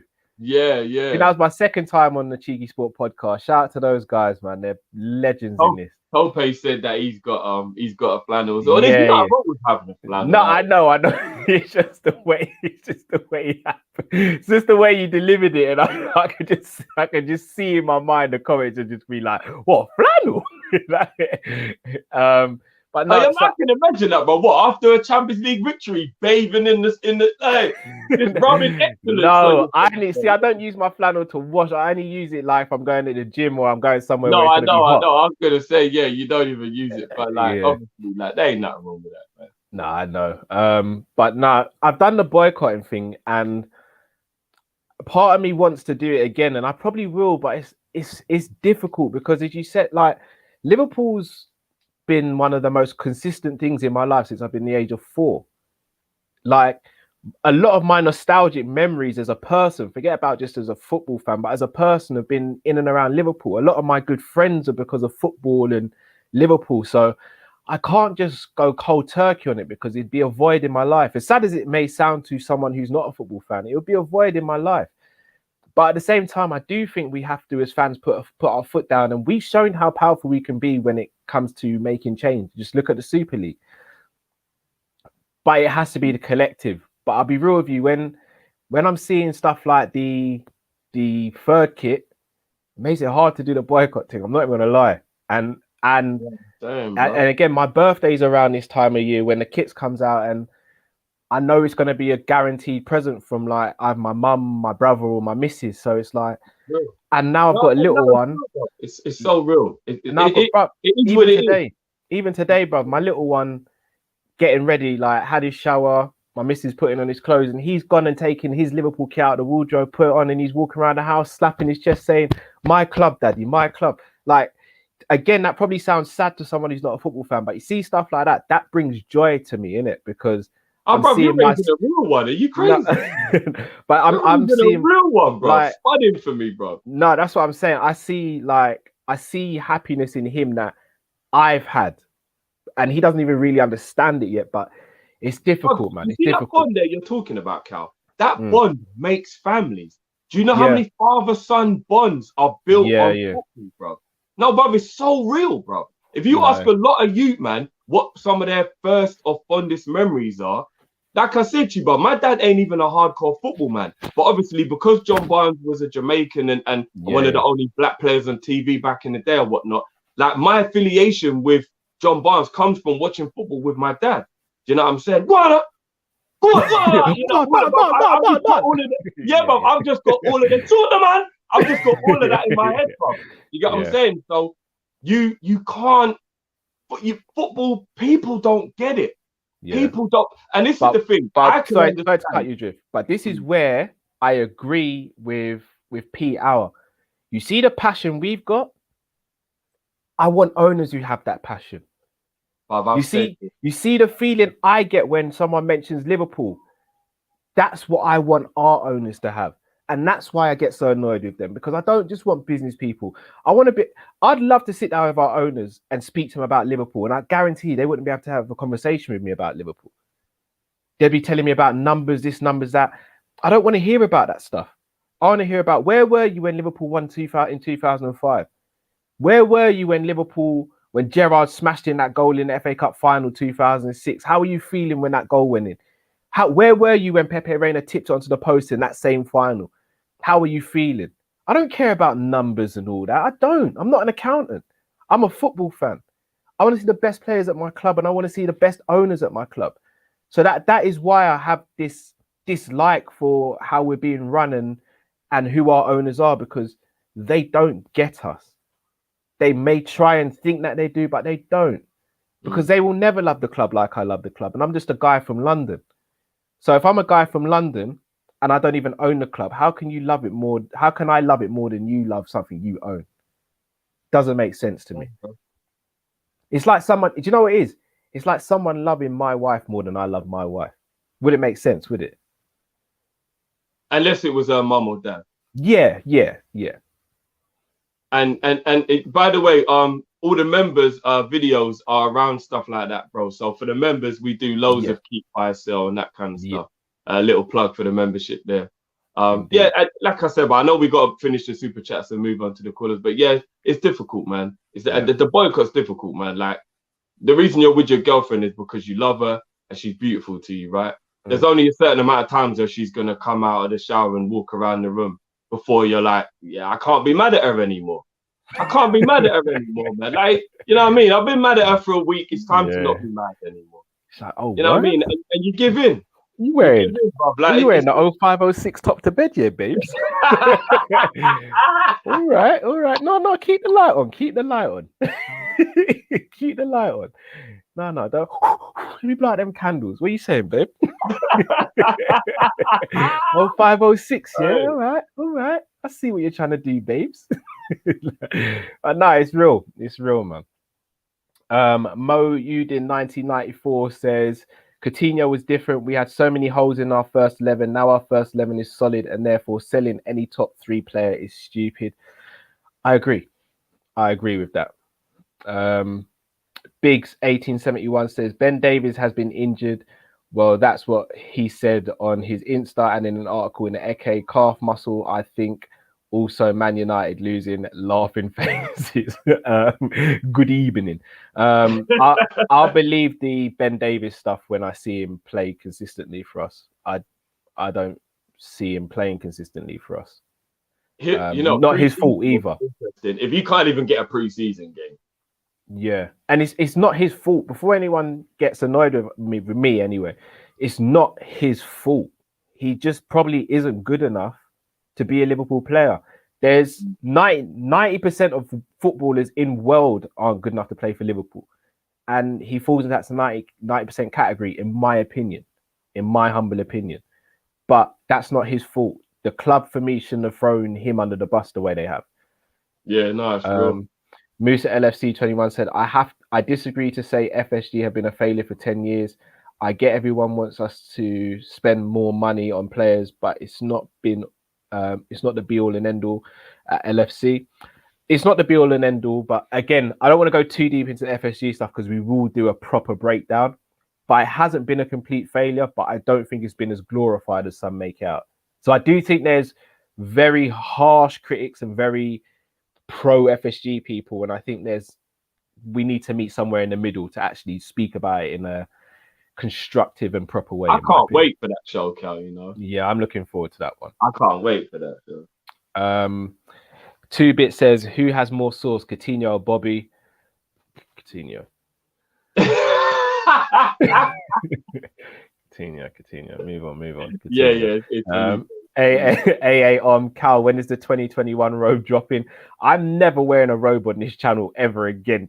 I still get comments about it to this day. I am never making that mistake again. You're never going to catch me in a robe. Unless Liverpool do a madness or I lose a forfeit, it ain't happening. No. Do you know how innocent that was as well? I was thinking, yeah, I'll just wear the robe. I'm in the conservatory. It's in winter. Soon as I saw the first comment, I was like, oh, I've underestimated this lot today. I really have. It was rough. Brian P says, big up to Kopish crew. I took a pill in Ibiza. Okay. I would recommend Brian going to a hospital as soon as. Be easy, bro. Drinking plenty water, bro. Yeah. I don't know if that's something you want to boast about, bro. But all the best to you, Brian. Stay safe in Ibiza. Wrap your ting up as well, bro, if you're doing what you may be doing over there. Tech time, big man. Tech time. Diseases are real, bro. Tech time. Daniel Crook says, James Pearce tweeted Basuma isn't a target, and is Sancho really about to sign with United? What type of pill? Because if it's the pill I'm thinking of and he's with his missus, he's about to have a good time and there's nothing wrong with that. Depends what kind of pill, bro. Because we didn't ask what pill, bro. Yeah, true. We didn't. We jumped to conclusions which we shouldn't have done. No, I did. You're right. But when I hear Ibiza, I think everyone did. But when you hear Ibiza and pills, it's yeah, it was an easier. Daniel Crook says, James Pearce tweeted Basuma isn't a target, and is Sancho really about to sign with Man U? Thoughts? Big up from LA as always. Big up to yourself, Daniel. I don't know if James Pearce, you have to understand, James Pearce wears a hat that he's probably been told to wear, in a sense. Not that he's a yes man, but he's only going to give out statements that he's been told of statements. So again, we hear a lot of stuff about Liverpool, but we don't come in here and say it. But we will say what we want to say when it's the right time, if that makes sense. You get what I'm trying to say, Nick Drew? Yeah. Because obviously Pearce also has kind of like, he can get in trouble for if he's lying as well. So you got to be careful when you're a professional journalist, that nobody can go, well, look, you've tried to like ruin the integrity of this, or you've tried to do that, or because one thing I will say, we don't know whether the club's bad up journalists when we don't know when they ruin deals. Like, you got to think about it, like, when, say for example, when Willian was going to go to Tottenham and then at the last minute he changed his mind and went to Chelsea, what if a journalist giving that information to Chelsea was what allowed Chelsea to come and grab him at the last minute? Tottenham can turn around and ras up that journalist because they'll be like, who gave you permission to put that news out? That was none of your business, kind of thing. And they might get, you know what I mean? Like, you don't know what kind of aggro it will cause them and stuff. So I know we always want the facts and we want everything, but it's a little bit more complicated when you're actually involved in the circle. As we know, we look, I'll be honest, we hear a lot of information about the club before. Like, we knew about Thiago happening and Jota happening before it was released, but we couldn't come out here and say it. We just couldn't. It wouldn't be right to the people who give us that information. It just wouldn't. We can't do that. And James Pearce, if we're like that, I shudder to think what it's like for James Pearce and like Joyce and all those people. Like, I shudder to think what it's like. They hear a lot of information. They have probably been told, look, we're telling you this, but you can't say anything. Plus, if James Pearce comes out and says certain things, it could hike up the price of a transfer, or actually ruin a transfer for Liverpool as well, because he has got that sort of pull. So he has to be mindful of what he says. So don't take everything he says as gospel, but also I wouldn't say to just criticize him and say he knows nothing. He knows a lot more than most people think. I'll say for all of the journalists as well. It's hard for all of them with regards to that stuff. You know what I mean? Indeed. Right, gonna get our next caller on. Stephen, thank you for waiting, Stephen. How you doing, bro? Well, how you guys? How you doing? It's been a while, hasn't it? Not too bad, brother. It's been a while. How you been? I'm good. I'm just relieved that we got top four after the miracle of all the last few results that went our way. You know, remember lost home to Brighton, lost home to Burnley. I'm still trying to get my head around how we turned that around. You know what I mean? It's like almost saying like it's. I don't know if it's almost luck, but I don't know if it's almost luck, but you feel like, yeah, if you get 9 losses, you don't really deserve to be in top 4. But I think since the other teams have been so poor that it kind of went our way. So I'm just relieved. Yeah, but I hear you. My question I want to ask is tonight is based upon the strikers. And we all know that Firmino is really dying down in numbers in terms of like his sort of like you can notice from when he scored about 20 goals in the 17-18 season, and then around maybe about a year ago, the numbers tend to go down. And I think Carr said it not long ago that he'd be worried for Firmino if he kept dropping down numbers. I think he is dropping down numbers, and I only fear that I'll get worse next season. So, do you think if we were to bring in a striker now, I don't think we'll get a Haaland. I don't think. Now, if we didn't get a Haaland, who do you think would come into Liverpool to fill Bobby's shoes if that was the case? Because I do believe a striker is needed to sort of refresh the front three. Because I think that front three is going to have to be refreshed at some point because you can't rely on them, going forward because they're getting more older. So the question is, who would you buy in terms of striker roles apart from a Haaland or an Mbappe? And who do you think would succeed in that? Oh, nice one, bro. We'll check that. We'll chop that up now, bro. But as always, thank you for the support, and we'll stay in contact and we'll catch up soon, bro. Big up, man. Nice one, brother. Big up, Team Kopish. Cheers. Thank you, bro. Drift, do you want to go first on this one? Yeah. Go for it. Am I worried about Bobby's numbers diminishing? Yeah, I am. He has progressively got worse and worse and worse. He had an outstanding season in 17-18, though. He got 27 goals that season. So, and considering that was the year that Mo got 43 and Mane got 20, it was like the whole front three were just absolutely sensational that year. His numbers are diminishing. In terms of replacing him, I don't think he should be dropped out of the whole team or at the least benched. Get rid of Bobby. I don't like all that talk, ban all that talk. He's not going anywhere. Silver's the one I want if we have to get a below par but still good striker. Silver. I like the kid, man. And he only got 6 penalties. It's a bit of a myth. He's a penalty king. He only got 6. I'll give him a minute now. I agree. We need a striker. I love Bobby. Obviously, everyone knows that. But he's not a striker. One thing I will say, though, everyone talks about his numbers diminishing. I'm just going to read you his Premier League stats since he's been at Liverpool. 16-17, 11 goals. 17-18, 15 goals. 18-19, 12 goals. 19-29, 20-21, 9. His numbers if not diminished, his numbers have just never been great. So... I mean, obviously, that's Prem, innit? In all comps, it keeps getting worse. Because in all comps, it was 27, and then it's got... But in all comps, he's playing less. So, like, he's not playing FA Cup. He's not playing League Cup as much as he would have been in his first couple of games. No, not as many this season. Remember, Jota was playing some. Remember, Jota started quite a few. In general, though, over the last 4 years, he's played the majority of the European games, isn't it?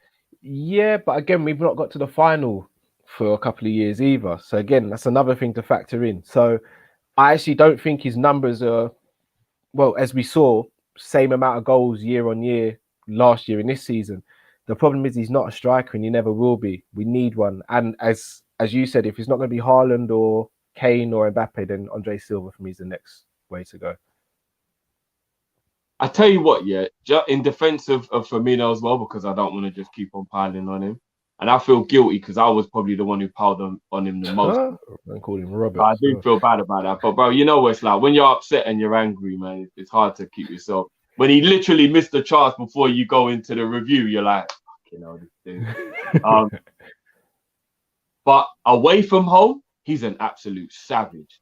If there's one thing we can give him credit for, away from home, he's a savage. If you really think about it, he gets the winning goal away from home a lot. Well, just on that, Drift, apart from Salah, I think he probably gets the most clutch goals in our team. I'm not just talking about big moments because that's probably Genie, but I'm like, if you look at over the last couple of years, Crystal Palace away. You might be right. Crystal Palace away, the 2 goals against United. Even 16-17, he got a goal against, I think it was West Brom. 2 away, 1-0 when we beat them 4-0. Leicester. Wolves that season where we were drawing 1-1. Like Bobby, that's kind of his thing. He'll get he got the 2-1 goal against United at Old Trafford. Yeah. And then the 3-1. Yeah, he's clutch, you know. I mean, I'm not even gonna lie. Like Firmino went a goal scorer, but he's clutch. Like I have to say, like there's been a lot of evidence. Like did the World Club Championships. Yeah, final and semi-final. Semi-final and the final, he got a winning goal. When it comes to away, I don't know what it is about Anfield why he can't get on everyone else's way, because that's normally where we're at our best. But when it comes to away from home, Tottenham this season, the header. I know, but it's very few clutch moments at Anfield in comparison with away. Away is head and shoulders. Yeah, clutch moments. Well, again, we say that though. Man City, when he dinked it over Ederson, that kind of set us on our way to winning that game. Yeah, I mean, and he did get the goal against Atletico that should have won the game. PSG. Yeah, where he did the celebration like you that. know what? He just, probably clutch as fuck, bro. I'm not even gonna lie. He is hat-trick against Arsenal at home. Now you know what? Bobby's clutch as fuck. Real talk. He's never been a goal scorer. And again, I'm not. Before anyone goes crazy, I'm not even comparing the quality of both because Bergkamp's clear of Bobby. But Bergkamp's numbers are pretty much the same as Bobby's. It was a different time then, though. It was, but you'd argue, Drift, like Bergkamp played a lot more advanced than Firmino does. But you wouldn't say Bergkamp really came deep to get the ball like Bobby does. They played around the same position, bro. I think Bergkamp played higher up the pitch. Very rarely entered the box. I disagree, you know. Bergkamp was better than Bobby. I'm not even bringing that up as a debate. I'm just saying in terms of numbers, just cold numbers, Bobby's numbers aren't that dissimilar to Bergkamp. If you look across number 10s from that generation in general, like Zola, like loads of number 10s, they all had around them similar numbers. They weren't really goal scorers, number 10. Yeah, because their thing was creative. That's what it was. They were creators as well. Yeah, and they would come up with moments of brilliance when it mattered in the big games. That was what being the number. Zidane's numbers weren't special. Yeah. But he came up with them clutch moments in big games. That was the point of a number 10. Do you get what I'm saying? Yeah. But I wouldn't say that he played closer to goal than Firmino though, bro. Fair enough. I disagree with that, yeah. You know, Bergkamp's my guy, bro. So yeah.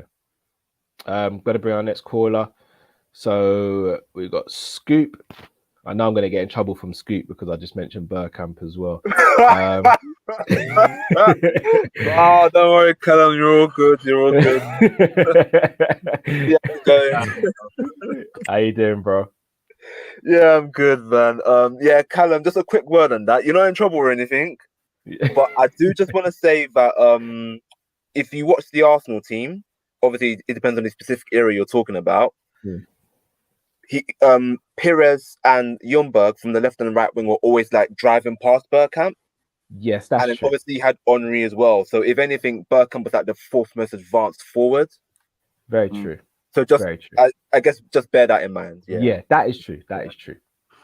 That is true. I'm gonna start you 2 minutes after you just gave me that little telling off. Yeah. Go for it, bro. All right. So, yeah, as you guys can see, as my name sort of indicates, I'm going to bring the controversy today. All right. And do you know what? As much as I rate you guys, and I do agree with some of the things you said in regards to this, but I feel if we're going to talk about how other teams have system players, in regards to how this season has gone for us, we need to be realistic with some of our players as well. Okay. So I've got 5 players in mind. Obviously, I ain't got the time to go through all of them. So I'm going to quickly rattle them off. And then if you guys can just agree between the two of you, which one player you'd like me to go properly in on. Cool. So the 5, and particularly Drifty, don't kill me. The 5 are Mane, Hendo,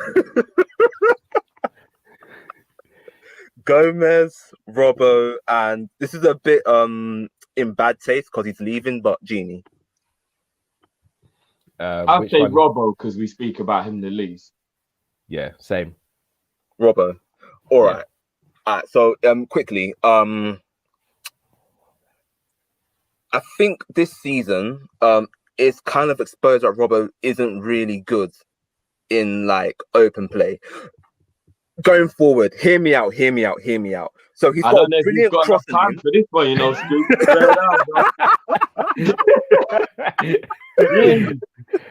You know what? I can't lie. Robert was kind of the worst person you could have asked me on, but I'll deliver anyway.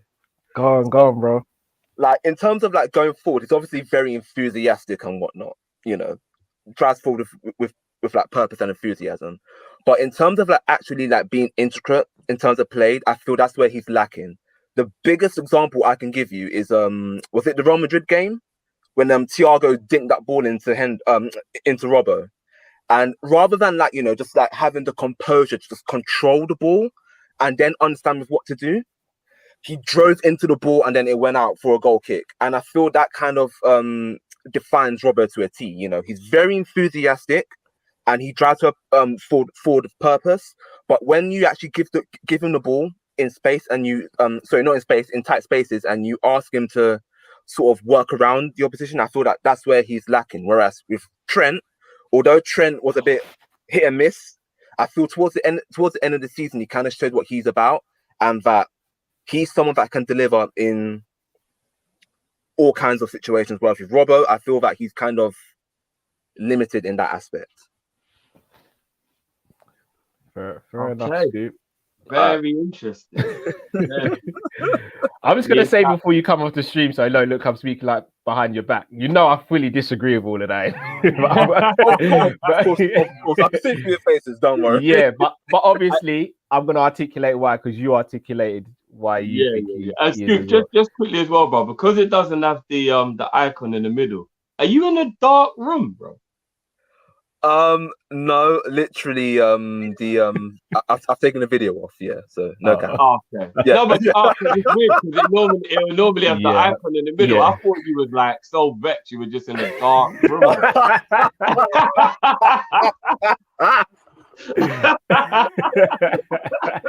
Oh man. But yeah, no, bless Bob. We chopped that out now. Yeah, still. nice one, Scoop, bro. Thank you. No offense, I'm gonna dip out now because I know that I'm gonna get killed in the comments. So yeah, I'll you come are. back You are. Hey, go easy on them people. Nice one, brother. You too, bro. Do you mind if I go first, Drift? Yeah, bro. I kind of want you to, bro. First and foremost, Scoop, love your football insight, and you know the game. I think this is a bad take from you though, bro. Robbo for me is the best left back in the world. Defensively, he's outstanding. Attacking wise, I think he's outstanding. He's not as good a crosser as Trent, but his crossing in general is very, very good. I think sometimes the forwards don't get into the right positions where they should be. The only letdown, in my opinion, in Robbo's game is his shooting. If he had better shooting, you're talking about a left back that's pretty much unplayable, in my opinion. He barely makes mistakes. Barely anything comes down that side in terms of defensive problems because of Robbo. The guy is phenomenal. I and I just can't agree with it. Drift. Minute starts now. All right. I think this is a bad season to judge Robbo. He's been below par this season, but so have a lot of players. What does annoy me about Robbo that I have a little bit of agreement with Scoop on is, well, Scoop didn't say this, but it annoys me how predominantly left-footed he is.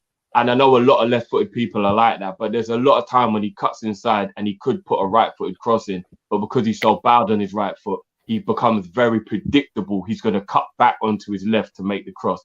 And that closes off a lot of angles and attack slows down a lot of attacks. And that does jar me. I can't act like it doesn't. And he spams crosses quite a lot, but it's only been this season, really. And I think it just became a thing we did as a team that was getting really annoying. But as a whole, offensively and defensively, technically, he's not as good as Trent, but who is? Like, Robbo's a beast, man. Yeah. No, you finished before your time. No, I just forgot to press it. A-Spec, from a rival's point of view, I want City to win the Champions League, but to protect Klopp and Liverpool's team's legacy, I want Chelsea to win. When all is said and done, this Liverpool team will be compared to Pep City's team. Yeah, the only thing with that comparison is no one's ever going to remember how much money Pep spent to make his team. So there was one other super chat that came in just after that. I don't know if you got it, Cal, but there was another yellow banner, but it went and I can't get it back. I can get that back. Joe said, send Scoop back to the basement, fam. He's trolling. He's not trolling. Brian P said, yo, boys, I took a pill in Ibiza. That's a song, not that I literally took a pill, you nutters. LOL. Oh, I didn't know. I'm sorry, bro. I told you we shouldn't have doctor. Yeah, no, you're right. Sorry. But Brian, obviously you're being safe. That's the main thing. Apologies. Micah Johnson says, 2 all English Champions League semi-finals in the last 3 years. Early prediction, 22 Champions League final, Istanbul, Liverpool versus Man United.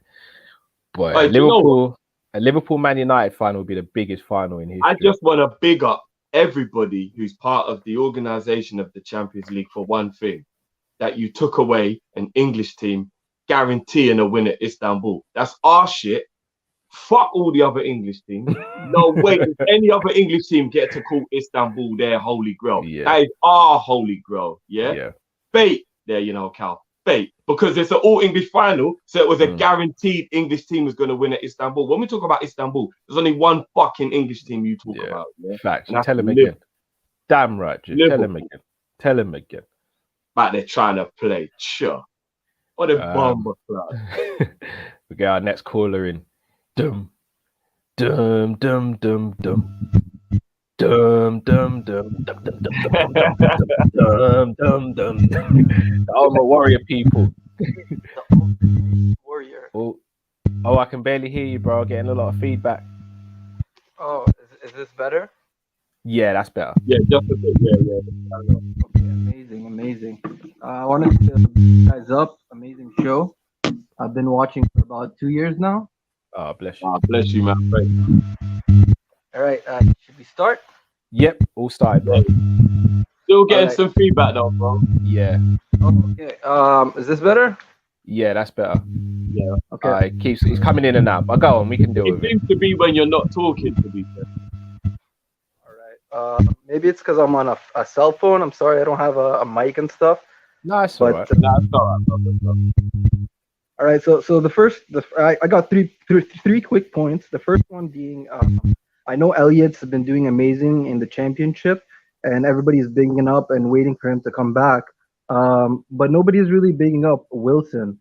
I know Elliott's got like the second assist for the championship at 11 and 7 goals, which is amazing. Wilson only has 1 less assist and the same amount of goals. So he's got 10 assists and 7 goals, which is amazing. I'm really excited for both of them to come back, but I feel like Wilson doesn't get the respect that he should be getting. On to the second point, I think really Fabinho is shown this season that he's one of the most important players we have, and missing him in the midfield has really showed the drop-off. So I really think we need like a Basuma or somebody in case anything, God forbid, were to happen to Fabinho. We don't want to see that drop again. My third point being Trent Alexander-Arnold. His backup is, I think, the worst step down other than Adrian.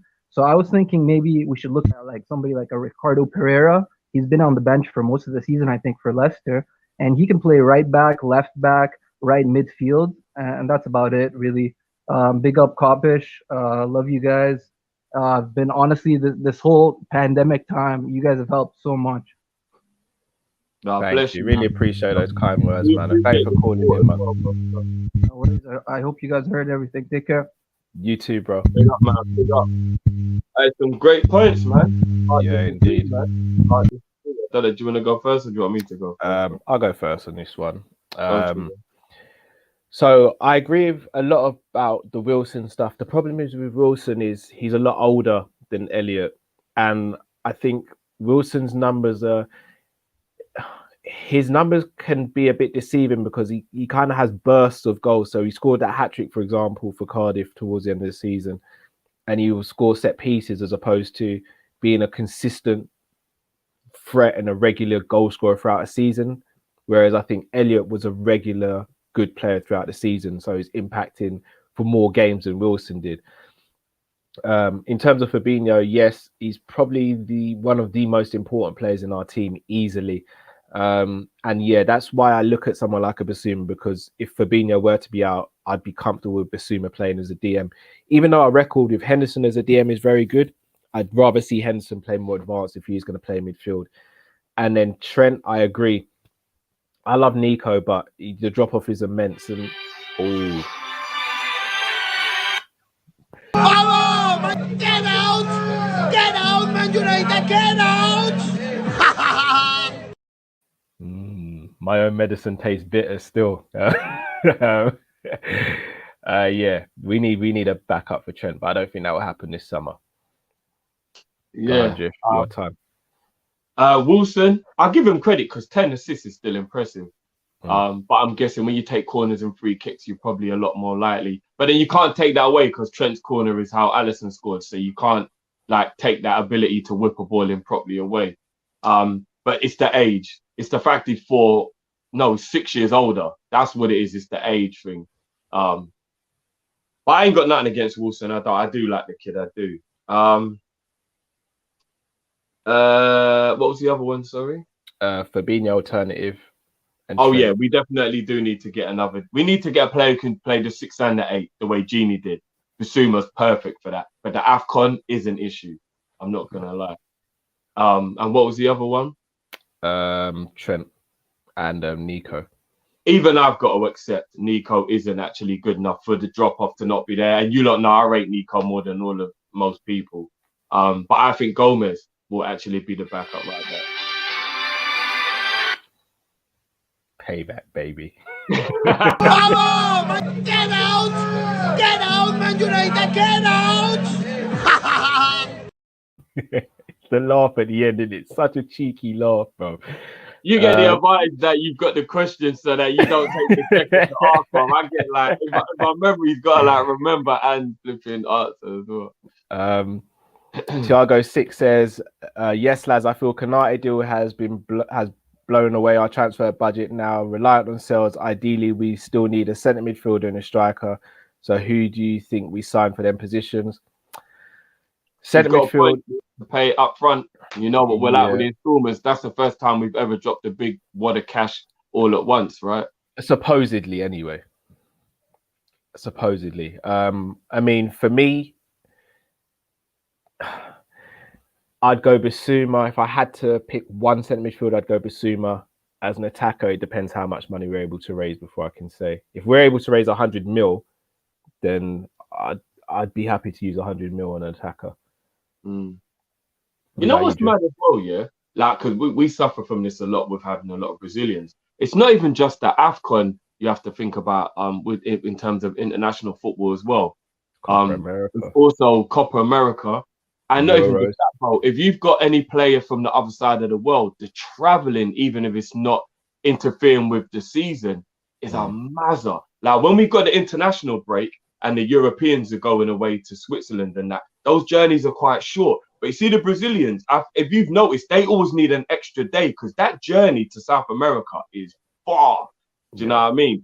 And you've got that you've got to remember, if you're going to Africa, the journey's big. If we had any Australians, like if we had any Japan, we've got like if Minamino's got to go back, like Japan is like, was it 13 hours? Yeah. Like you got to remember, them flights there are a killer as well. So when it comes to international football, it's not even just the AFCON. You've also got to think how tiring it is for those players to have to keep going and doing them international journeys all the time. So even though I love them guys and our best players probably are the ones who've got to keep making those journeys, you got Mo and Mane that have got to go back to Africa. You've got all the Brazilians. So our best players are those guys. So I ain't got no issue with that whatsoever. But you have to take into consideration, you can't have every one of your main players being the ones doing them long journeys all the time. Do you know what I mean? You got to still kind of consider that a little bit. Do you know what I mean? Indeed. So, Judge, we are going to take our last call in now. But for anyone who didn't get in, I've actually written you all down. So if you didn't get in today or you don't get in today, then you'll be a priority for the next call-in show we do. Okay, guys? So everyone in the backstage area, as it were, just again drop. Well, I know a few of you, but if I don't have your details, so your Twitter DM or your Instagram DM, just DM me. Sorry, write your handle, and I'll DM you the details early so you can get a priority on the next one. Yeah. Apologies for everyone in the back as well. Yeah. So our last call of the evening, Jer Gunners. Jer Gunners, you're on mute. Can you hear us? No, am I audible? Could just about hear you. Hello, you there, bro? Hello, am I audible?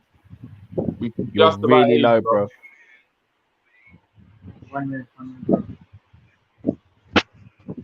Am I audible now? Yeah, now we can hear you. Yeah. So this is my first time. So I just wanted to ask that whenever I see, of course, our left and right, of course, in our right, Mo plays. But one thing that I don't like about Mo is he finds it very difficult to beat players, to dribble past players. And when you see players like Jadon Sancho in the Bundesliga, you see them, they beat players so easily. So do you think that we need such type of players after Mo? Of course, Mo is a great player and he has done so much for us. But after that, do you think that we need to get some players who can beat players or something like that? And second, if you see that the model that we have at Liverpool is like Arsenal, because we don't spend so much of money. So we need great managers. And at this moment, we have got such a great manager, but FSG, they are not backing him right. So that's what Arsenal did with Wenger. And after that, Wenger looks so, when you see what happened to Wenger, it seemed like it was his fault, but you knew that it wasn't his fault. And when you see Pep, the backing that he's getting, even if he fails, he'll get 100 million next summer and he'll come back.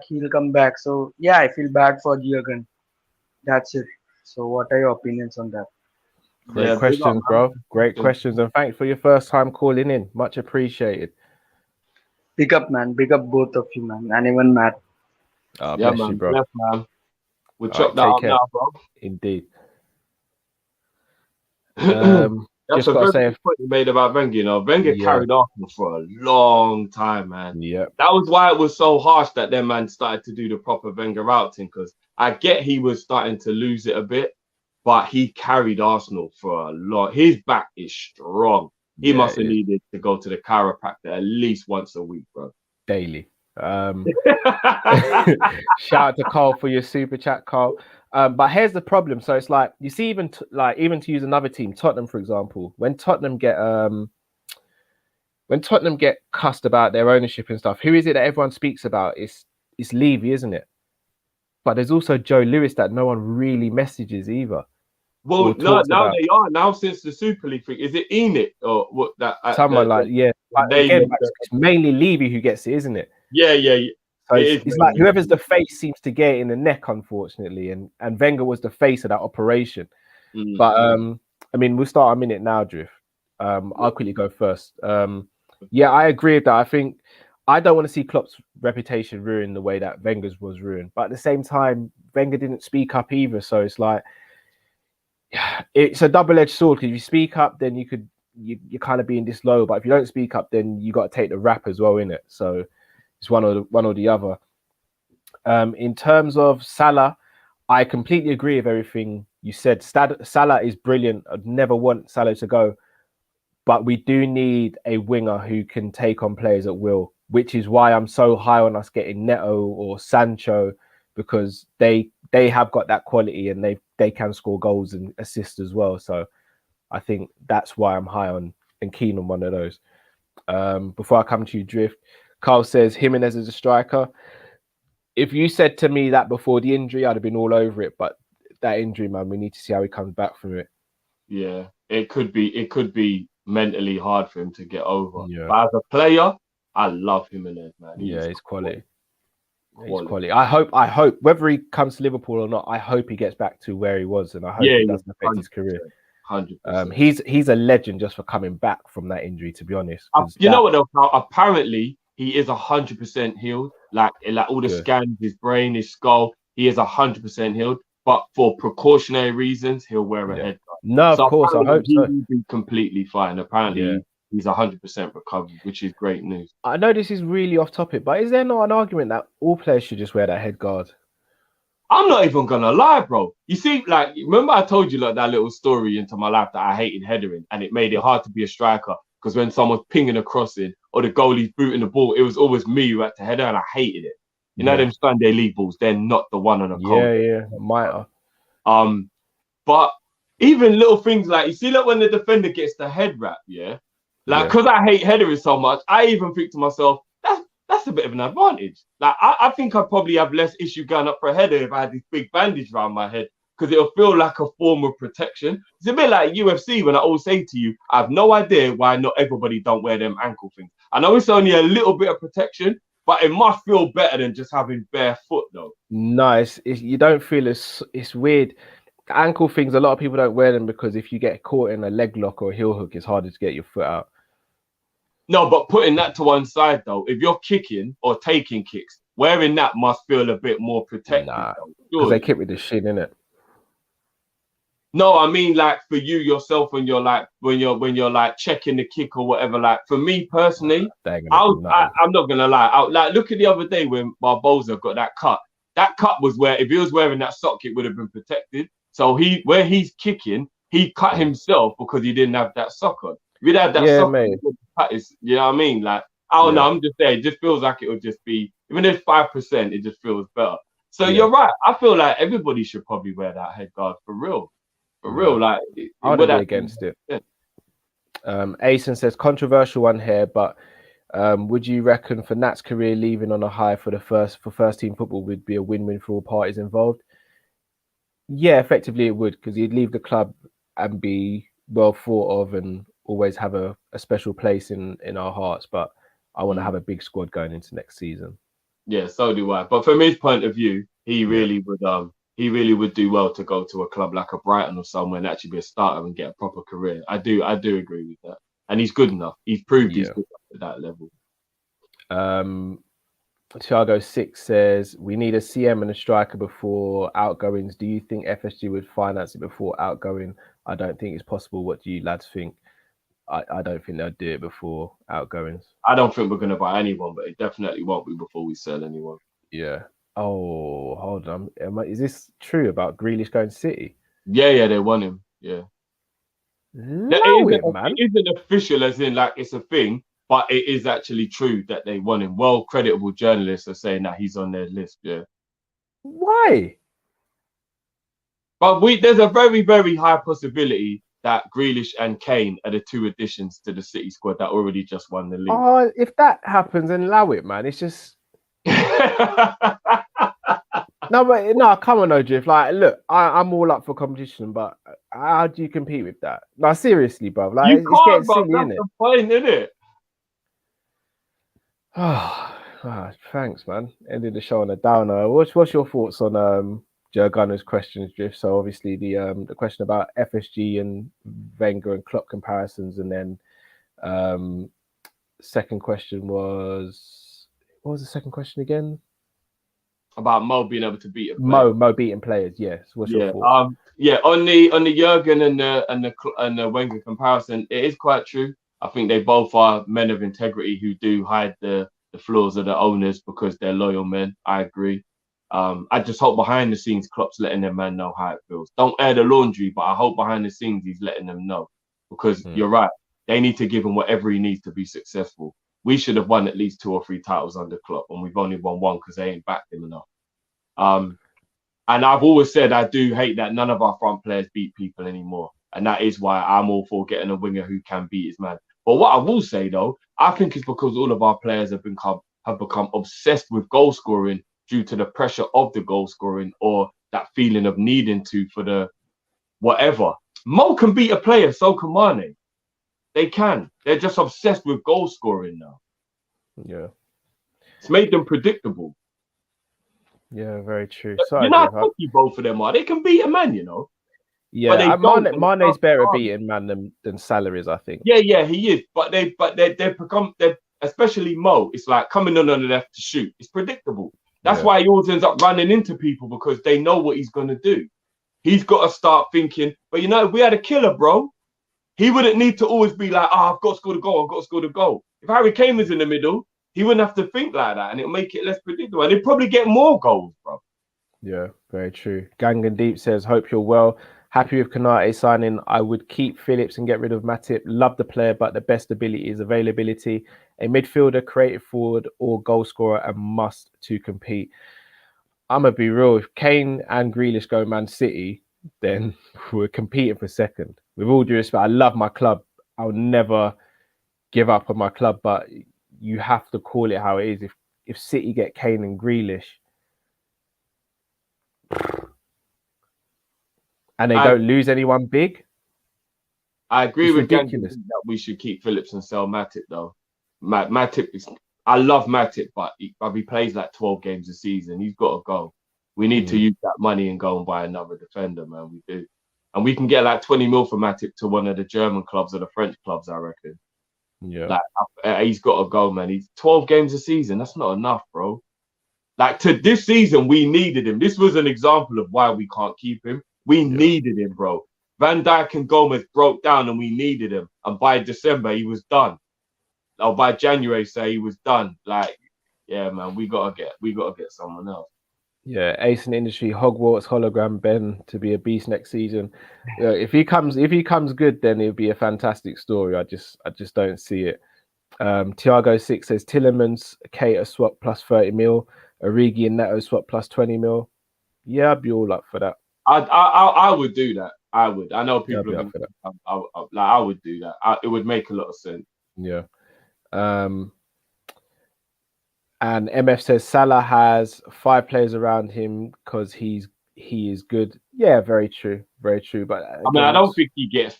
Yeah, not 5. Like that, I know. I get the sentiment. Yeah, but again, he's just saying he thinks it's because Sterling might be leaving. I wouldn't be surprised if Pep gets rid of Sterling. He seems to be phasing him out a little bit. Maybe Sterling might be off to like a Dortmund, maybe, or like maybe like a club like that where he'll still be at a high level, but maybe not the highest of levels. Maybe I find it difficult to think where Sterling would go, unless he wants to come back to London and just go to Chelsea or Arsenal just to be, because he is a London boy, isn't it? I don't see him, but he's been up in North since what age of 14, 15. No, but apparently he does miss London. Apparently he does miss London. I mean, the only team in London I see him going to is Chelsea. Well, they don't actually need him, though. That's the thing, isn't it? Yeah, but I don't see him going Tottenham or Arsenal. What about if he went Tottenham to be the main man? He's won everything. What if he went Tottenham to just be the main man? No, I don't see that happening. Sterling Madrid, maybe with a new manager. Poch is coming back, great manager. You never know, bro. Real Madrid, maybe. Nah, actually, because they're not that great at the moment. I think his stock's fallen too low for that, but they're not great at the moment, so you never know, for real. Fair enough. Well, people, we're going to wrap up there. We're going to be back on Monday with a very, very special show. We're going to be doing a very, very in-depth season review, including player ratings, the whole shebang. We'll have guests on as well, so that's going to be a great show. Obviously, if news breaks over the weekend, then be sure you'll see at least one of us doing some news on that. And yeah, just got to say massive thank to all the callers that called in. For anyone who's new to the channel, please do subscribe. Do smash the like button. Got over 600 of you watching. Make Apologies sure you guys... again to the people who didn't get on as well. Yeah. So as I said, I've taken down all the names and the details of anyone who couldn't get in, and I'll message those people, and we'll make sure they get in first next time, and make sure they get on the show. But yeah, massive thank you for the support. Much love. And until we see you guys again, stay safe, stay blessed. We are Kopish, and we are out, people. Take care. Peace.